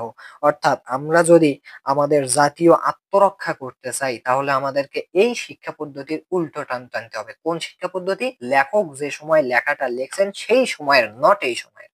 কথাটা আবারও বলে দিলাম। এবং আরো একটা কথা যেটা, যে এই সব মতামত লেখকের, নট আমার। এবার একটু খেয়াল করো, আমাদের টানতে হবে এই বিষয়ে আমি নিঃসন্দেহ। সো দেখো, এই বিশ্বাসের বলেই আমি স্বেচ্ছায় সাহিত্য চর্চার সপক্ষে এত বাক্য ব্যয় করলাম। অর্থাৎ এই বিশ্বাসের বলেই কি করলেন লেখক, এখানে স্বেচ্ছায় নিজের ইচ্ছায় সাহিত্য চর্চার সপক্ষে, অর্থাৎ সাহিত্য চর্চা করতে হবে এই বিষয়ে এত বাক্য ব্যয় করলো। সে বাক্যে আপনাদের মনোরঞ্জন করতে সক্ষম হয়েছে কিনা জানি না, অর্থাৎ আপনাদের মন আমি ভরাইতে পারছি কিনা আমি তা জানি না। সম্ভবত হয়নি, অর্থাৎ লেখক নিজেই বলতেছেন যে আপনাদের সম্ভবত মন পূরণ আমি করতে পারিনি, কারণ আপনাদের অনেক বিরোধিতা করেছি আমি, আবার অনেক বিষয় বলেছি যেগুলো আমার মতামতের ভিন্ন হবেন আপনারা। সেজন্য কি হয়নি, তিনি মনে করতেছেন যে আপনাদের মনোরঞ্জন করতে পারেনি। কারণ আমাদের দুরবস্থার কথা যখন স্মরণ করি তখন খালি কোমল সুরে আলাপ করা আর চলে না, মনের আক্ষেপ প্রকাশ করতে মাঝে মাঝেই কড়ি লাগাতে হয়। অর্থাৎ কি বলছেন, যে তখন খালি কোমল সুরে আলাপ করা আর চলে না, মনের আক্ষেপ প্রকাশ করতে মাঝে মাঝেই কড়ি লাগাতে হয়, মানে কঠোর কথাও বলতে হয়। এতে এতে আমার কি হয় না, আপনাদের কোমল করা দিয়ে আমার মেইন কথা নয়, আমি আমার মনের আক্ষেপ গুলোকে প্রকাশ করা, এটা হচ্ছে আমাদের মেইন বিষয়। আপনাদের মন পূরণ করা মেইন বিষয় নয়, আমি সঠিক কথা বলবো, ন্যায় কথা বলবো। সো এটা হচ্ছে সংক্ষেপিত, মানে আরো হচ্ছে এটা আছে। সো যাই হোক, এটুকুই দিয়েছে, তবুও অনেক বড়। ক্লাসটা নিতে আমাদের 1 ঘন্টা 20 মিনিট সময় লাগছে। অসংখ্য ধন্যবাদ সবাইকে। শব্দার্থ টিকা পড়ে নেবে, এখান থেকে এমসিকিউ সিকিউ ক্লাস আসবে, আশা করি তোমরা দেখে নেবে। পাশাপাশি পাঠ পরিস্থিতি বা যেটাকে বলতে পারো সারসংক্ষেপ, এই বিষয়টা একটু তোমরা পড়ে নেবে। ওকে, এটা গুরুত্বপূর্ণ, এখান থেকে পড়লে তোমরা সিকিউ ভালোভাবে কমন পাবে। আর আমি জানি তোমরা যদি এই গল্পটা পুরোভাবে, আমার যারা শেষ পর্যন্ত ক্লাসটা করেছো, আমি জানি তোমাদের ইনশাআল্লাহ এই গল্প থেকে সিকিউ আসলে তোমরা করতে পারবে ইনশাআল্লাহ। কমেন্ট করে জানাবে ভালো লাগছে কিনা, বোঝা গেছে কিনা, এবং সবচেয়ে সেরা ক্লাস কিনা এটাও জানাবে ইনশাআল্লাহ। সো আশা করি ভালো মতো বুঝতে পারছো। সো এই ছিল হচ্ছে আমাদের আজকের ক্লাস। সবাই ভালো থাকবে, পরবর্তী ক্লাস আপলোড হওয়া পর্যন্ত সবাই ইনশাআল্লাহ থাকবে, দেখে নেবে। সো দেখা হচ্ছে নেক্সট আলাপে। সবাই সে পর্যন্ত ভালো থাকবে, সুস্থ থাকবে, চ্যানেলটিকে সাবস্ক্রাইব করতে ভুলবে না। আল্লাহ হাফেজ।